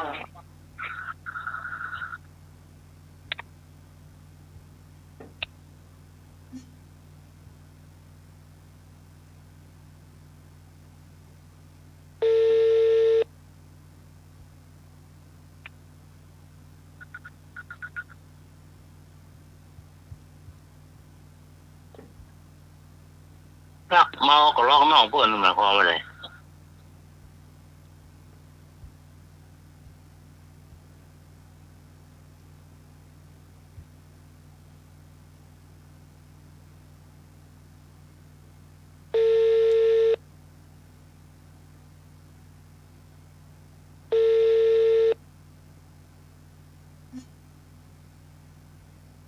นี่แล้ว ก็ได้ยินกะ ก็ได้ยินเลย เมา ครับ รักเมาน้องลา รักเมาของว่า หันมาโอ้ เจ้าวันนี้เจ้า มันได้ละ ไม่หมู เจ้า รักเมาเปิ้นเหรอ รักเมาก็ล็อกน้องเพื่อนอ่ะ รักเมาก็รักน้องเปิ้นแล้วก็รักเมาเปิ้นน่ะจ้ะ มันมีเพลงแต่รู้บ่รักเมาน้องลาบ่ เพลงกระเมืองน่ะ ก่อนแทนนะเพลง เพลงของวงอย่างวะตอนตีก็ ใจได้ แอบมองน้องห้างหน้าต่างแอบรักนางวันจีวันเนี่ย ใจ ค ได้ นละเพลงคนละเพลง นะ เอามารวมกันดอกดูรักเอง เมาไปรักน้องเปิ้น รักเพื่อนก็บอกเพื่อนเนาะเมาเนาะ เมาเปิ้ รั น กเพื่อนข้างเดียว เปิ้นมีผัวด้วยเปิ้นมีผัวแล้วมีแฟน รัก แล้ว เมาเปิ้นก็ไปพอนั่นหลังคาบ้านกับพอใจแล้วบ่ เนาะ อันเสื้อก็ยังดีเนาะ เจ้าแม่หยัง เจ้าไหว้ศาลเจ้าอาจารย์สำนักเจ้า เจ้า แม่ก็ ทุกคนนะเจ้า เจ้า เมากันนอกน่องก็เมาเปิ้นน่ะกะเปิ้นมาเล่นตัวน่ะกะนั่นก็เจ้าอัน นี่แม่เจ้า แม่พรบ้านเราก็จะตะเกียวเจ้า บ้านเราบ้านเดียว มันนั่นใส่มาลงภูมิมาแม่หา อ๋อรักเมาก็ล็อกหลอกว่าทีนี้น่าแกหรอก มาได้ยินที่นาวันนั้นนะคนว่าเลยอ่ะ เมื่อไรอ่ะ ว่าพระเจ้าตะเกียวพระเจ้าตะเกียวแง่หงังเดีย อ๋อ พวกไทยเป็นยองหา ไอ้ยอมไม่พรน่ะให้พรไม่รู้เลยแม่นหมดละ ไม่พอนี่ยองกับเจ้า ครับไม่พร ปูน เจ้า ไม่บุญกับแม่ ยองประสาง ข่อยเป็นยองกับจางเด้อ จางเหมือนกันนั่นเนาะจางเหมือนกันเลย ผ้าแป้วันยังผ้าพระบุญ เดี๋ยวน้องหมายฟังหูเรื่องเฮ้ยยัง ผ้าแป้วันยัง น้องเป็นว่าผ้าแปลว่าหยังอ๋อ อย่างหอมได้ยินทีเลย ผู้จ้าจักว่าอย่างก็ ผ้าแปลว่าหยังยองบนอู่เนี่ยถ้ายองแก่บนอู่เด้อ อ๋อ เจ้า ครับ เป็นย่องแต่เอามาใหญ่เชียงใหม่ที่นี่ เขามาแต่เมื่ออายุ12 เดี๋ยวเขาอยู่จังการนี่ได้เลยน่ะ อ๋อ จะแปลว่าร้อยจ้ะฮะก็ ถ้าวัดหัวไฟเจ้า ฮะ ปินถ้าวัดหัวไฟด้านวัดหัวไฟนี่หนาอนามัยเลยเด็กเนี่ย หน้า ฝ่ายนี่นวัดเขาฝ่าย วัดหัวไฟน่ะอนามัยเมลเด็กเจ้า อ๋อทำไมไม่เด็ก อยู่ฝ่ายอันอยู่นี่เหรอฝ่ายใหม่นี่ ไป เอาอันอยู่อันบ้านไม่ชิ้งเจ้าบ้านจ้างมาเตี้ยวอ่ะ อ๋อ มาจากการนี้เนาะ เจ้าจังการเจ้า มาจากการ มีคนละลายแม่น้ เจ้า ำน้ำค่ะน้ำไหมค่ะ อันตะบุญเฮาก็ฮู้จักนะ เอง เพิ่นอยู่กัดก่อมาเจ้า เออ เจ้า อ๋อ ผู้อันยังเอ่ยว่าคุณแต่ก่อนน่ะเพิ่นมือนอนก่อนโพเนนอนทีหลังต้องเอาคุ้มวัดอุ่งตีนเจ้าสมัยไม่ลงอู่ฟังเจ้าเพิ่นนับถือกันนะเจ้า อ๋อเพิ่งมานอนก่อนผัวเนาะ สมัยก่อนเราคนสมัยก่อนเป็นหนึ่งอันเนาะ ไหวตีนโพแล้วก็เอาว่าปูหมกรัดอุ่งตีนเจ้า แต่หรอ แต่โผจะไปการหาผมหลาผมลา เอ้า ต่างตี หุงข้าวหุงน้ำเนาะยังไม่เนาะ เกี่ยวมาหมด แล้วก็เพิ่นก็จะมีจู่มีเจิงมีดิ่งมีโหกันเด้อมีโพเดียวไม่เดียวว่าเจ้า แม่ละเพิ่มเนี่ยแต่ละรอก่อนละ เจ้า เพิ่มมีเมียหูหมดละอยากได้มีเมียนี่มีผัวหูหมดหรอสบายน่ะ เจ้า เพิ่มมาแรกการงานแต่ก่อนอ่ะ เจ้า เดี๋ยวได้ละเดี๋ยวนี่วัดท่อ สบาย เป็นจู่เป็นเจิงกันได้เนาะ รักลินกันก็มีนะเจ้า มันบ้านเนี่ยคดีแล้วเดียว ถ้านี่แปลว่ามีดนะเจ้าขบุญ เฮ้ย ถ้านี่แปลว่ามีดนะเจ้าลาวอ่ะ แม่นผ้าเฮาคนย่องว่าผ้าลูก เจ้ามีแซมน้องอีพีหูจักมีแก้มก็มียักษ์นะ ภาษาเมืองได้ก่อน มีอันแม่น้องใหม่เปิดฟังหูเรื่อง ฟังหูเรื่องละ น้องใหม่ฟังบอก แม่อู้เราแม่อู้เรา เจ้า หูเชียงใหม่เลย แม่อู้เราเลย ใหม่ก็ได้เจ้า เมาขลอกน้องเปิ้นไปเมาวันคนอื่นนะเจ้าไปรักเมาเปิ้นมาเล่นตัว ไม่รักเมียเปิดนี่นะไปรักเมาเมียเปิดนะ เจ้า เพราะว่ามันอย่างห้ากระโลกเขาลักเมาของร้องนอกมันเนี่ยด่า เจ้า มันเป็นไง ขอบคุณนะเจ้า ห้ากระโลก เขามารักเมากันจะรักน้องกู ลักเมาของร้องนอกมันเนี่ย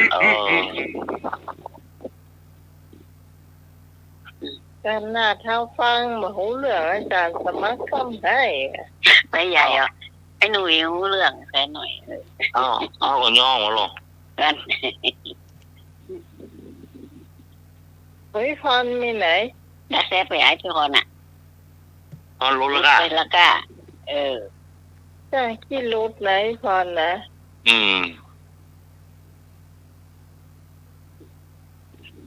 อ้าวล็อกน้องจบไปละอันนึงละเอาอย่างไร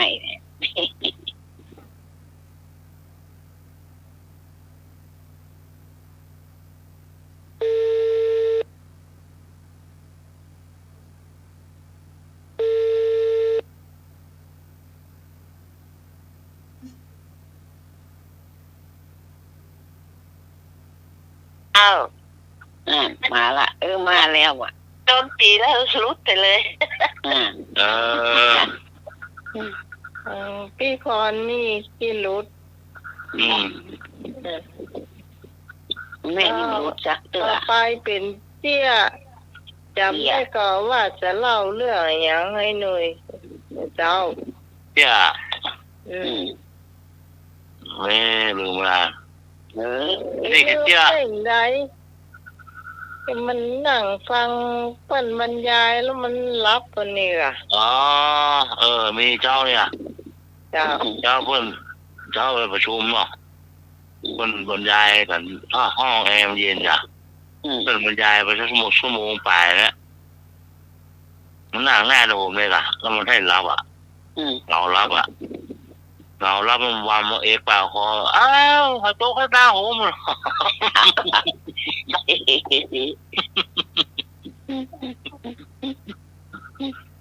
เข้าฟังเปียแข็งได้หัวมันแน่ว่ะอ้าวหัวโต๊ะข้าวตาโหมน่ะ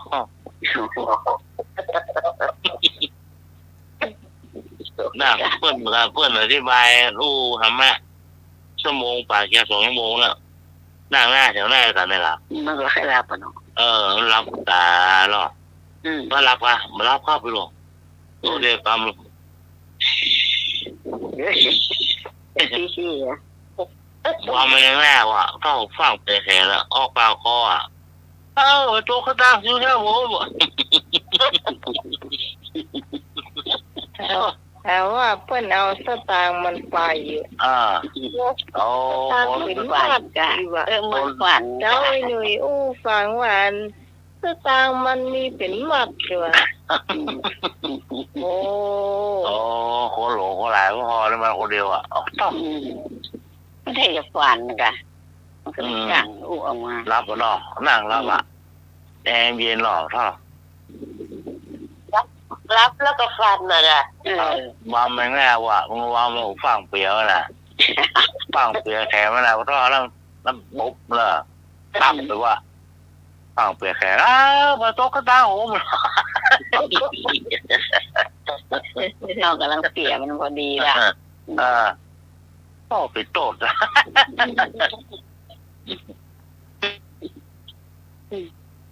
าจบไปละเจ้าที่ 2อีลุงไปหาหมอเอาไปหาหมอคนไข้หนักขนาดจัดมือละรอไว้รอเงาหมอว่าลุงเป็นอะไร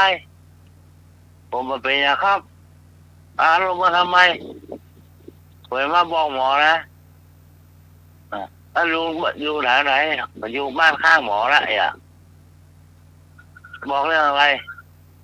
ผมจะบอกหมอบ้านหมอไฟไหม้หมดเลย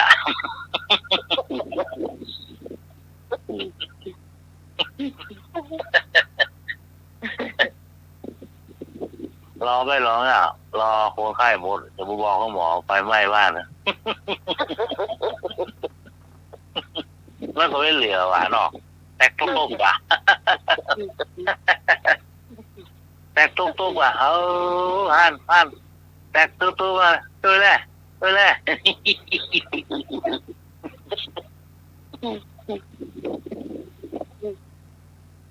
ป่วยไปเนี่ยไปเกี่ยวเข้ามันจะคิดแตกตุ๊บหมอที่นอนไปเปิดไม้รับมันใจเย็ดทืดแต่กะ วันใจเย็ดเนี่ยกันโอ้พ่อเป็นมาสายแล้วโยมแต่บทเรื่องเอาบอกว่าบอกนะแก้กันเนาะแก้กันเนาะ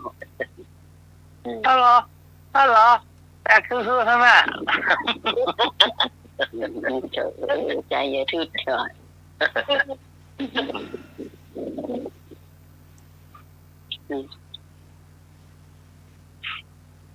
รอไปบอกกับหมอที่บอกเพื่อนผมบอกคนไข้มารักอ่ะเรียงจิวไปบอกสุดท้ายโอ้หมอตาไงว่าโทษหมอ อืม มันไปบอกอย่างหมอมันยังมาแจ้งหน่วยดับเพลิงวุ่น มันยิมบ้านมันยิมบ้านหมออย่า โหล่นไปบอกของหมอคิดบ่ของยาบ่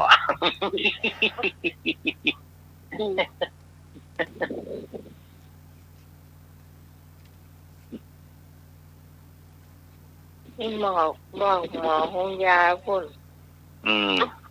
หมอเกี่ยว คนไข้ก็นักอย่ารอไว้รอหน้าห้องเลยเขาก็เลยมาเที่ยงคนสุดท้ายอ่ะดูหน้าง่ายละอ้าวหมอไงลูกเป็นยังฮะอ้าวทำไมยังมาหาหมอแล้วเนี่ย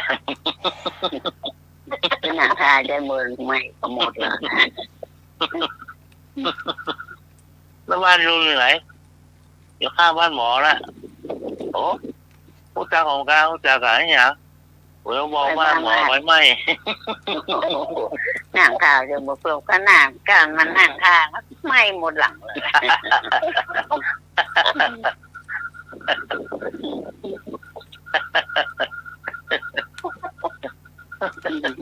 ไม่มีอ่ะคนที่หาด่าฮะ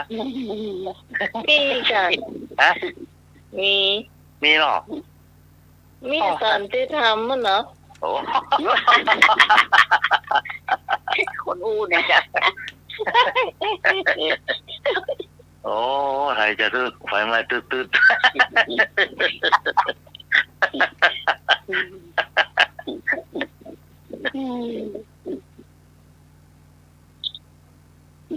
ป้าแล้วเหรอป้ามาหมออ่ะ ป้าหมอไปคลินิกอ่ะหมอถามว่าป้ามาทำอะไรเจ็บเหรอว่านะมาหมอต้องเจ็บพี่ถามไปแล้วมาเจ็บตรงไหนเจ็บที่ปากหมอห้องป้า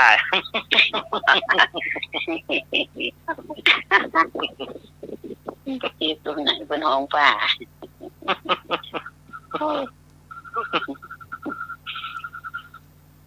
ป้า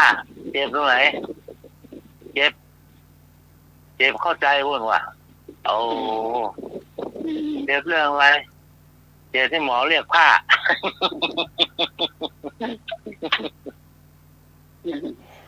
ดิมสมอเฟกหมอค่ะ ต้องให้ยายพรกะให้ยาย นะยายน่ะยายไม่เป็นไรอ่ะยายน่ะยายขี้แม่นก็หาที่บนอยากแม่นหรอ อย่าง ใจไร นะ อยู่ปากแกวุ่น อ๋อบัดยายนะ ยายพรนะ แม่ห้องนอนรับนะผมเรียกหมอ โอ้ คุณนอนแล้วก็จะรับนะ ยายพรอยู่ละ ดูตื่นมาว่าเราจุดเตะว่ะ วันนี้ยาพรดีเนาะ ครับ รอนะวันนี้ เอากันนี่ก็เรื่องเราการปลูกที่เข้ารับอาหารนอนยอนว่า ไอ้หนุ่ยเขาลอยอ่ะ ผู้มีผมเรื่องนึงครับ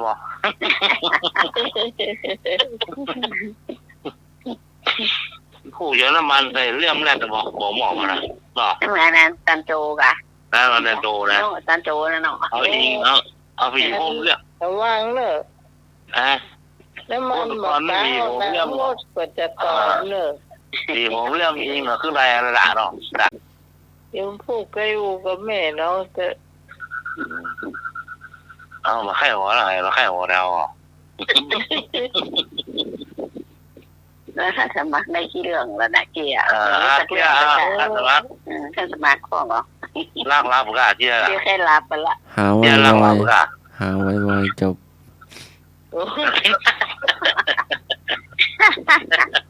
เสียงใครตัวเฉยไว้ ไม่บูนไม่ก่อน แม่ก็มีเรื่องเหมือนกันนะ เอาเลย เรื่อง เอา หมอเหมือนกันนะ อ่า หมอกับคนไข้นะมันไปหาหมอหัวมันแตกแล้วหมอก็ว่าอันแผล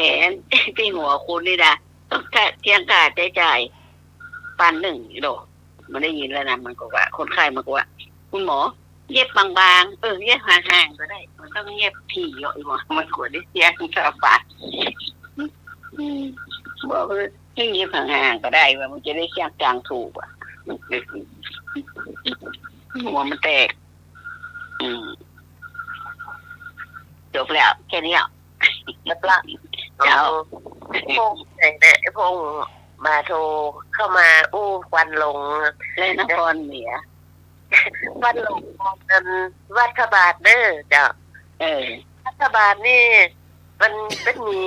ลำวงย้อนยุคเลยเนาะเป็นชุดกับลายหมู่บ้านจ้ะ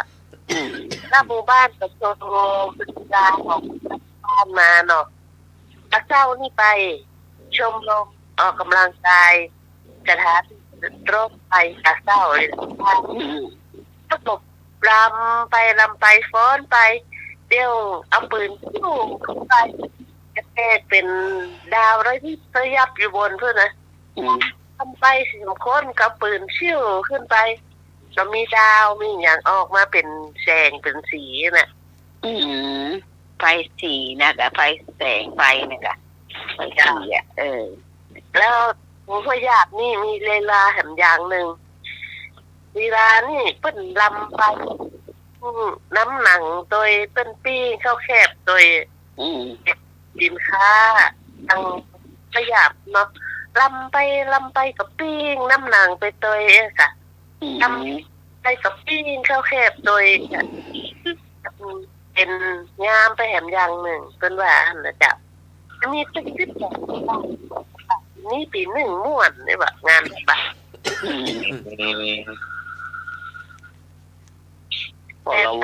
เราวงย้อนลูกได้หมดเลยเนาะจ้าแต่ตำบลแม่แรงนี่เปิ้น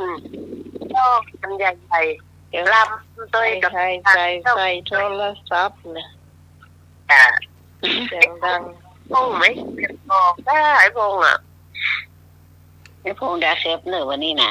วันนี้ใครรับสาวอันหมู่โคศกมาตัดอ่ะนี่เราวงสาว18แล้วนี้นะนั่นน่ะมาใส่ช่วยกันซึ่งมาเวทีเลยอ่ะวัดท่อตื่นไปแต่จะลายวงลายท่อลายเก่าไม่ใช่ที่ไหนลำวงซ่ารอบเมาไว้หรอหนุ่มก็สร้างเมาไว้ว่ะนะก็ก็เรียกว่าสาวประเทศสาวสักคำสาวลงอะไรอ่ะวันนี้แฟนเรียกร้องอ่ะปีนี้นะมันว่าปีหน้าเอาอีเห็มเนอม่วนดีว่ะม่วนนะก็เองมันม่วนเนี่ยเรากองมันเล่าใจนะของเราวงเนี่ยเนาะสมัยแต่ก่อนเนี่ยนะเราวงของกานะเนาะไปเต้นจากของกาเล่ก็มาซีรอนนั่นนะของกายักเอวยักไหลนั่นน่ะหัวคนเท่าเต้นเล่ก็มาซีรอนเนี่ยก่อนคนเท่าเนี่ยแหละเพิ่มเนาะยักเอวยักไหล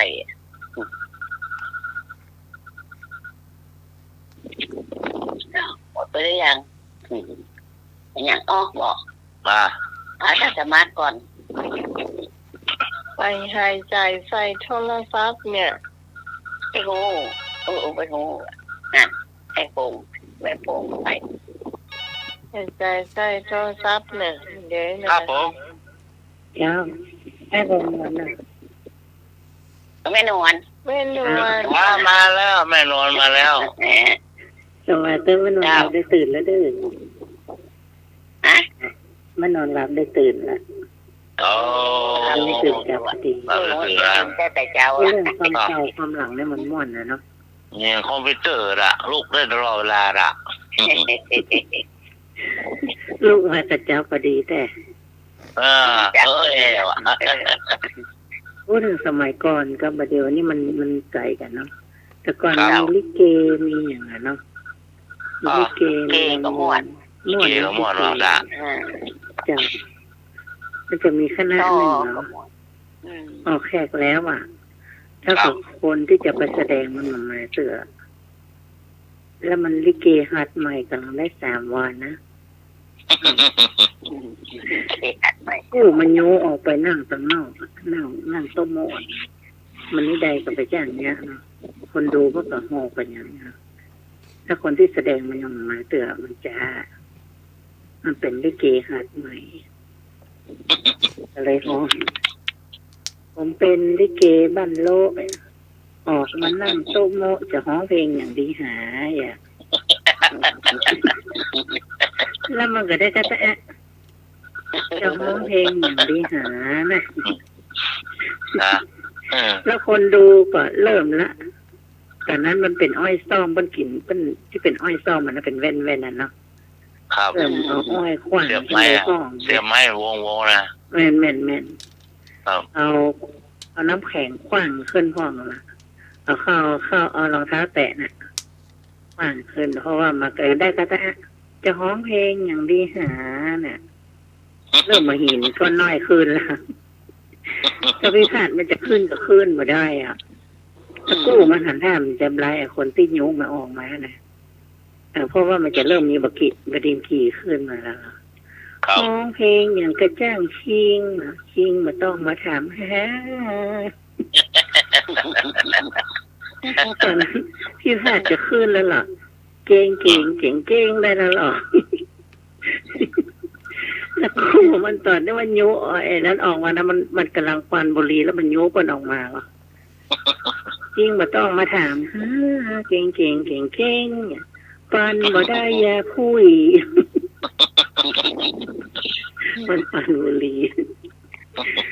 จ้าตีก่อนเนอตื่นมาแจมไม่เหมือนกันว่าได้นะเจ้าชวนนี่เกิดไม่ให้เน็ตหรอกกันนี่ละล่ะมันสวัสดิ์เหลือสมัยก่อนนะก็ตื้อหัดเวลาอ่อนครับเจ้าสวัสดีเจ้าครับดีครับนี่ก็อีเกมมาละเนาะเกที่เล่าเป็นไหวเจมันก็ไหวเจฮะเกที่เล่ารู้กันนะฮัลโหลมันเนี่ยฮัลโหลครับผมพี่พรฟังลิเกสักเรื่องไหมล่ะลิเกเป็นการลิเกรุ่นเก่าเนาะเขาเล่าให้ฟังอีกทีเนอะ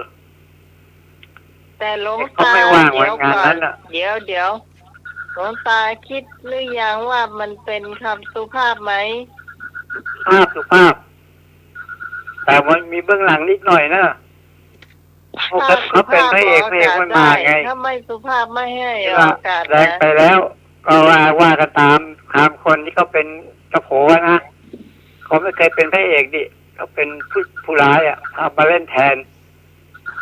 เขาก็บอกว่าไปตามคนอยู่ที่หลังชากันนะ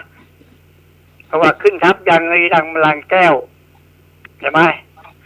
ขึ้นจะไม่ได้ว่าผิดไงมันพูดผิดไปคนบอกมันก็เป็นคำที่ไม่ลงตัวหน่อยนะมันผิดไปแล้วบัลลังก์ทองขึ้นทับยังบัลลังก์แก้วผิดไปแล้วบัลลังก์ทองที่จริงมันยาวกว่านี้ไงเอาเก่าแต่ก็ชอบดูเหมือนกันฟังไม่ค่อยรู้เรื่องเนาะแล้วได้เวลาเลยประมาณสักมันผิดไปแล้วขาดแล้วหายครับเสียงมันสัญญาณมันยังมันแก้วว่าไปตามก่อนไงอันนี้ผมไม่เคยเป็นพระเอกเป็นผู้ร้ายมาก่อนแต่ว่าตามเขาเนี่ยมันว่ามันบอกผิดไง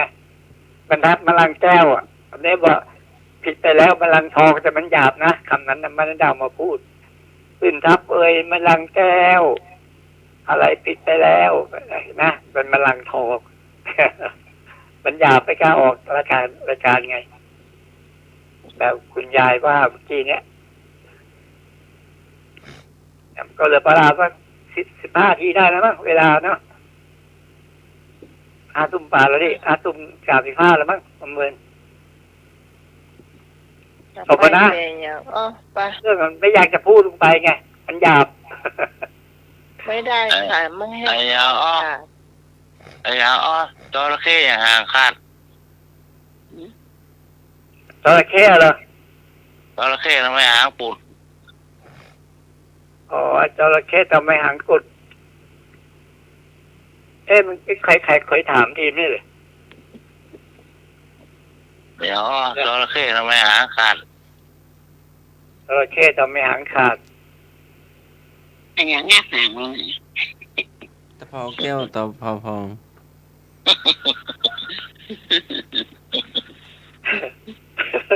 ชาละวัน ไปแล้วบัลลังก์ทองเขาว่าคุณผิดไป จระเข้ทำไมหางขาด จระเข้ทำไมหางขาดไอ้ตรงนี้มันก็แปลกเหมือนกันนะ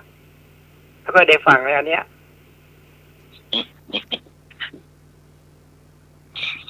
อ่ะไม่บุญมาใดไม่หอนมาใดไม่หอนขาดแล้วอ่ะ ไม่พอรู้จังละ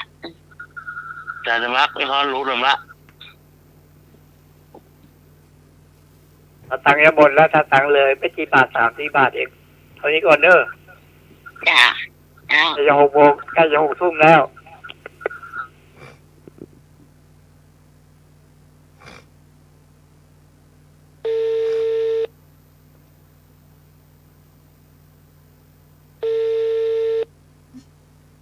จ้าอ้าวรู้ดีนะจ้า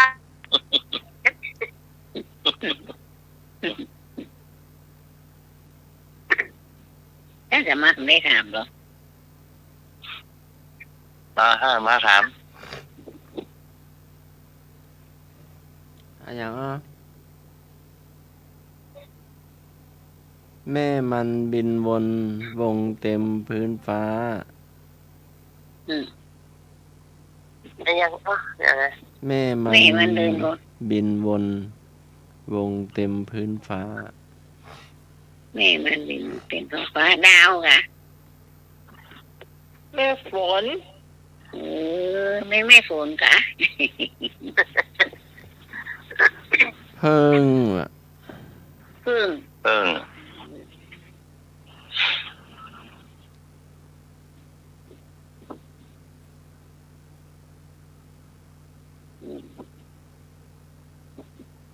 ฮัปปี้ก่อนนะคน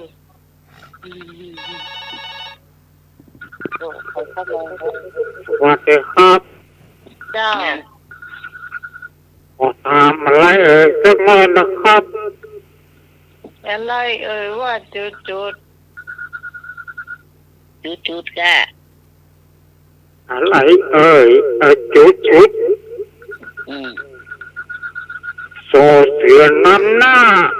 พอเต่าตามหลังเพื่ออย่างครับโซเสือนำหน้าพอเต่าตามหลังมีอยู่11 คำ ปวดต่อ มันเป็นธรรมะธรรมโมก็จังธรรมะข้าเชี่ยแล้วก็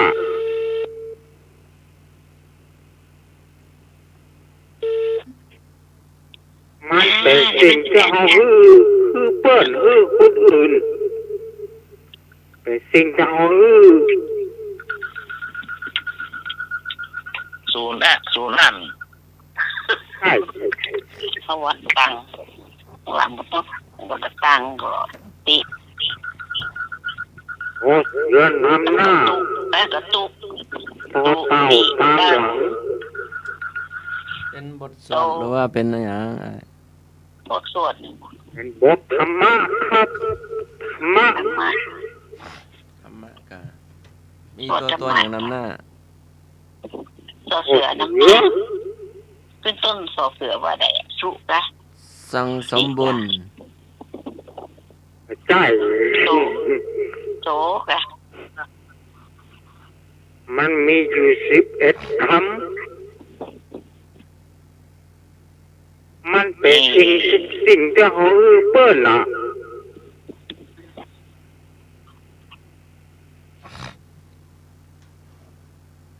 ว่าได้ คือด้วยความแตกต่างจากคือเปิ้นมีความสูงเกียรติ เหมือนกับปั่นปอนนะคะ ครับ แต่ธรรมะธรรมโมนะ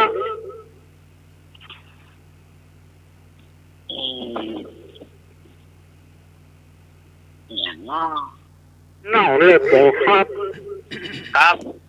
เต่า เน่า หืม เต่า5 ปีแล้ว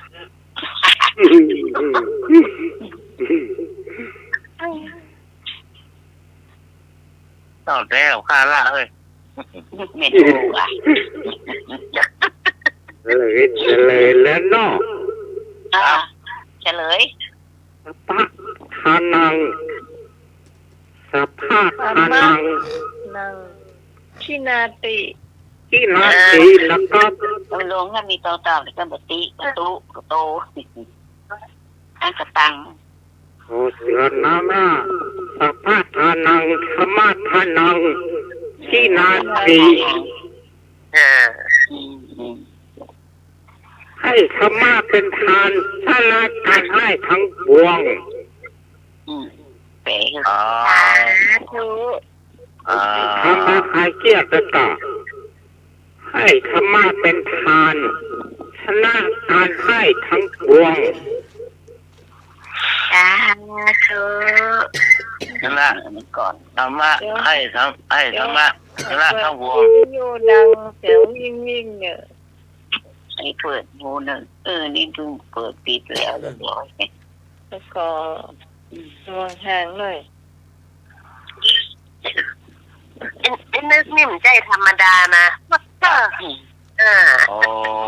พรถ้าพี่พรรู้แต่พรโทรเข้ามาเลยเนอะโทรมาใส่ขออาจารย์สมัครเนอะ จ้า ก็เวลามันก็เหลือวันนักเนาะมันจะไปห้ามภาษามาก โตไป นู่นนี่เกโตปละ2 เรื่องเนาะ ที่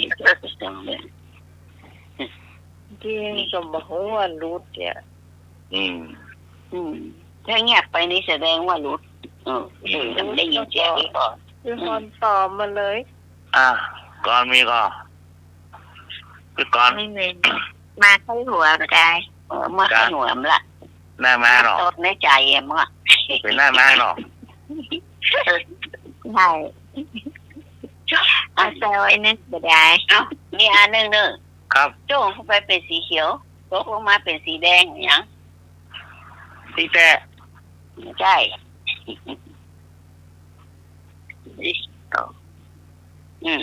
โจ้งเข้าไปเป็นสีเขียวอ่ะตกลงมาได้เป็นสีแดงอ่ะ ที่นี่กล้าไว้เนาะ ไม่ใช่พี่สีเขียว เรื่องเป็นสีเขียวออกมาโตว่าเป็นสีแดงโอ้โดนดินกี้หูหวยแล้วเหรอ ไม่ใช่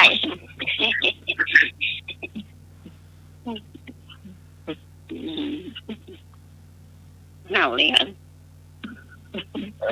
อย่างฮะ เป็นของใจก็ เป็นของกิน ต้องกิน มาไฟ ไม่ใช่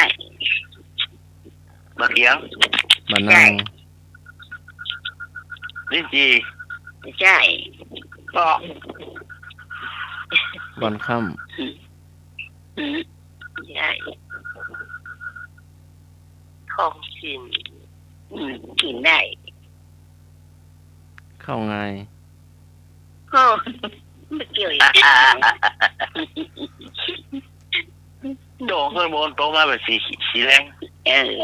จุ่มขึ้นไปเป็นสีเขียวนะตอนจุ่มขึ้นไปนะแล้วมันโตขึ้นมาเป็นสีแดงอ่ะ เห็ดเทาะ ไม่ใช่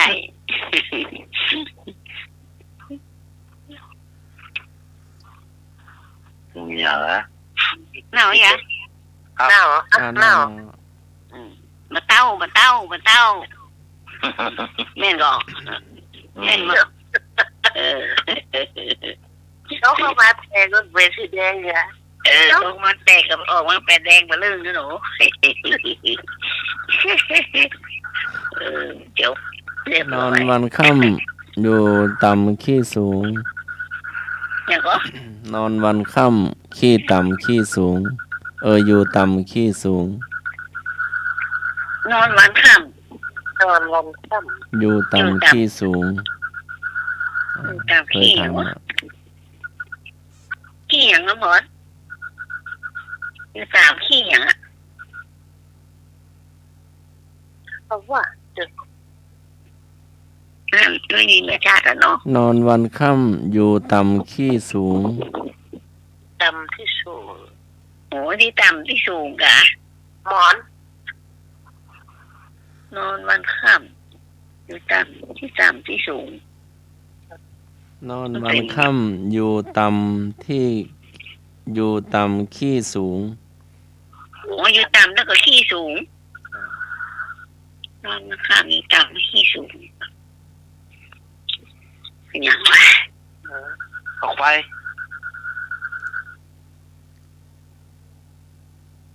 บอกไป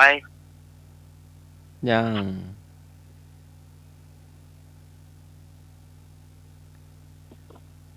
นอนวันค่ำกระต่าย อยู่ต่ำขี้สูง ขี้ตาแร่ไส้เดือนตัวเล็กๆสีแดง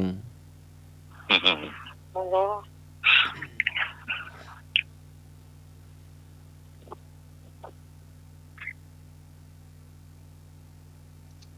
เดี๋ยวถามข้อถามข้อหนึ่งเนาะ อ่า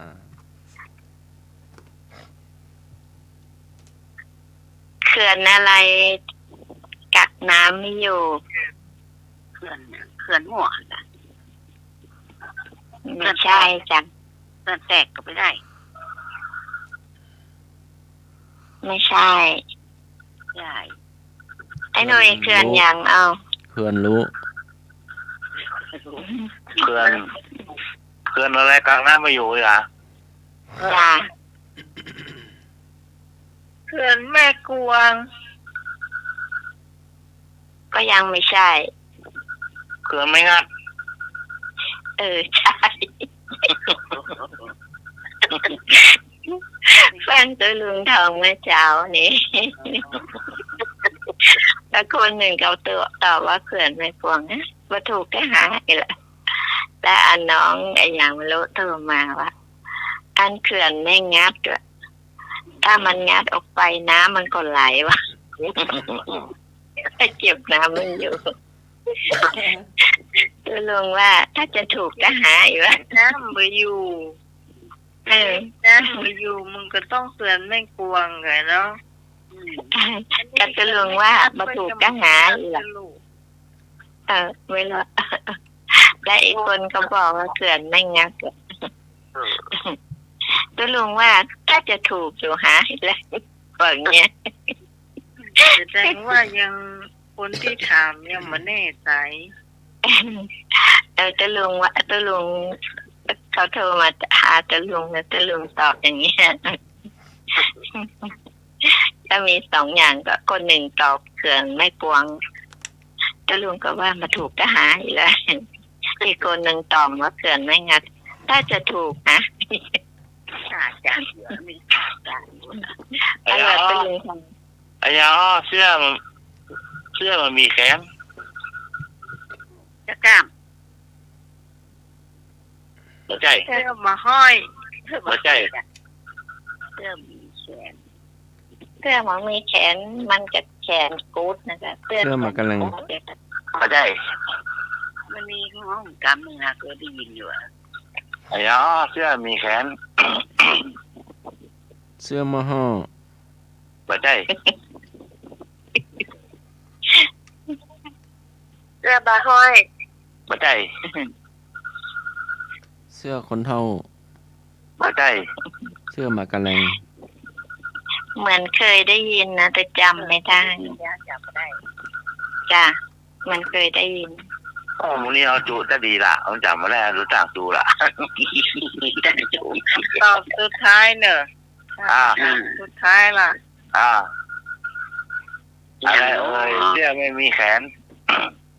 เสื้อมีแขน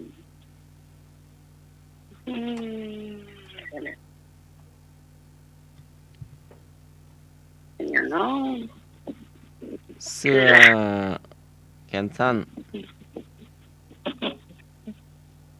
เสื้อปูด บ่ใจ ใส่เสื้อหางปีน เสื้อแบบมีแขน เสื้อมันมีแขน เสื้อแขนในตัว บ่ใจวันนี้เอายืมสตางค์เขาได้ละเขาลืมหมดแล้วล่ะ ลืมเจอไปยืมตังค์นี่บ่ลืมออกนี่ออกนึกบอก ถ้าคำตอบออกมาบดีก็ระวังให้ดี เลขบ้านเราผมรู้อะ แสดงว่าคำตอบบ่ดีนี่ อะไรเสื้อไม่มีแขนเนี่ย เน่า เน่ามันเน่าเน่าเน่า ต่อละ อ่า เสื้อหมอน เอาหนาแม่นแล้ว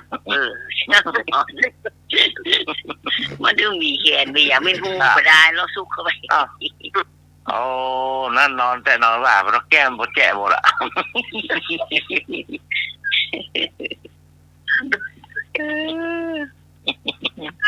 ไม่ละจะหมอน ต่อไป เวลาละ การสมัครลา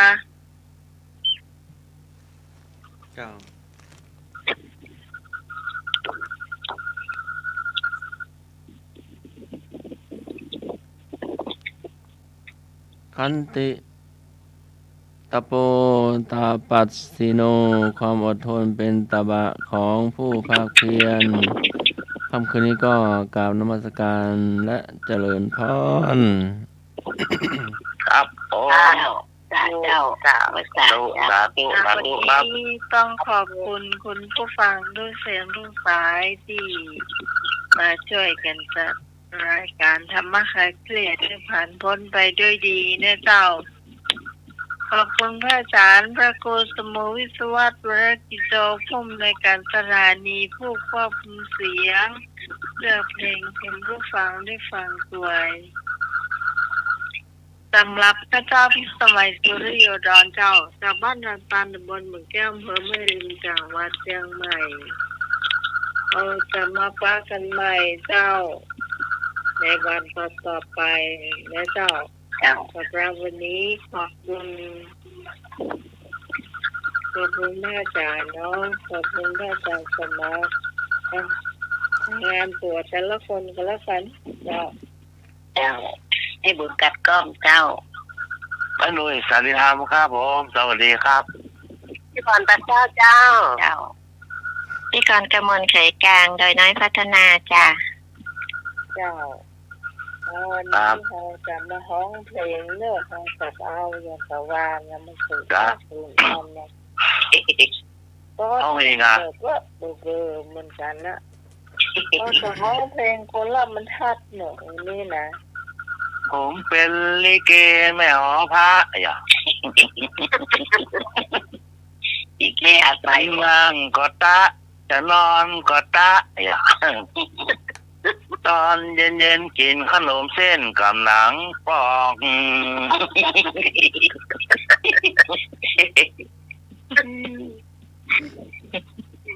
ไปแล้ว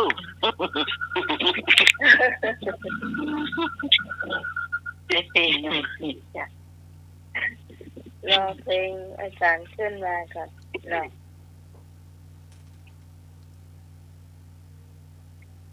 รอเพลงขมวดก่อนลาก่อนเจ้า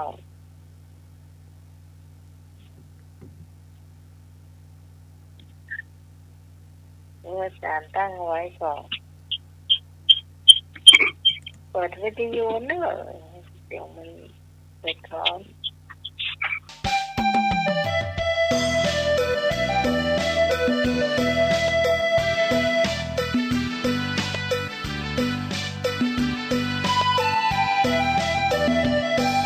สถานีวิทยุสสวส่งเสียงเรื่องน้อดังพอประมาณ FM 104.5 กลางวัน FM 104.5 กลางวันขอเชิญทุกท่านฟังรายการดี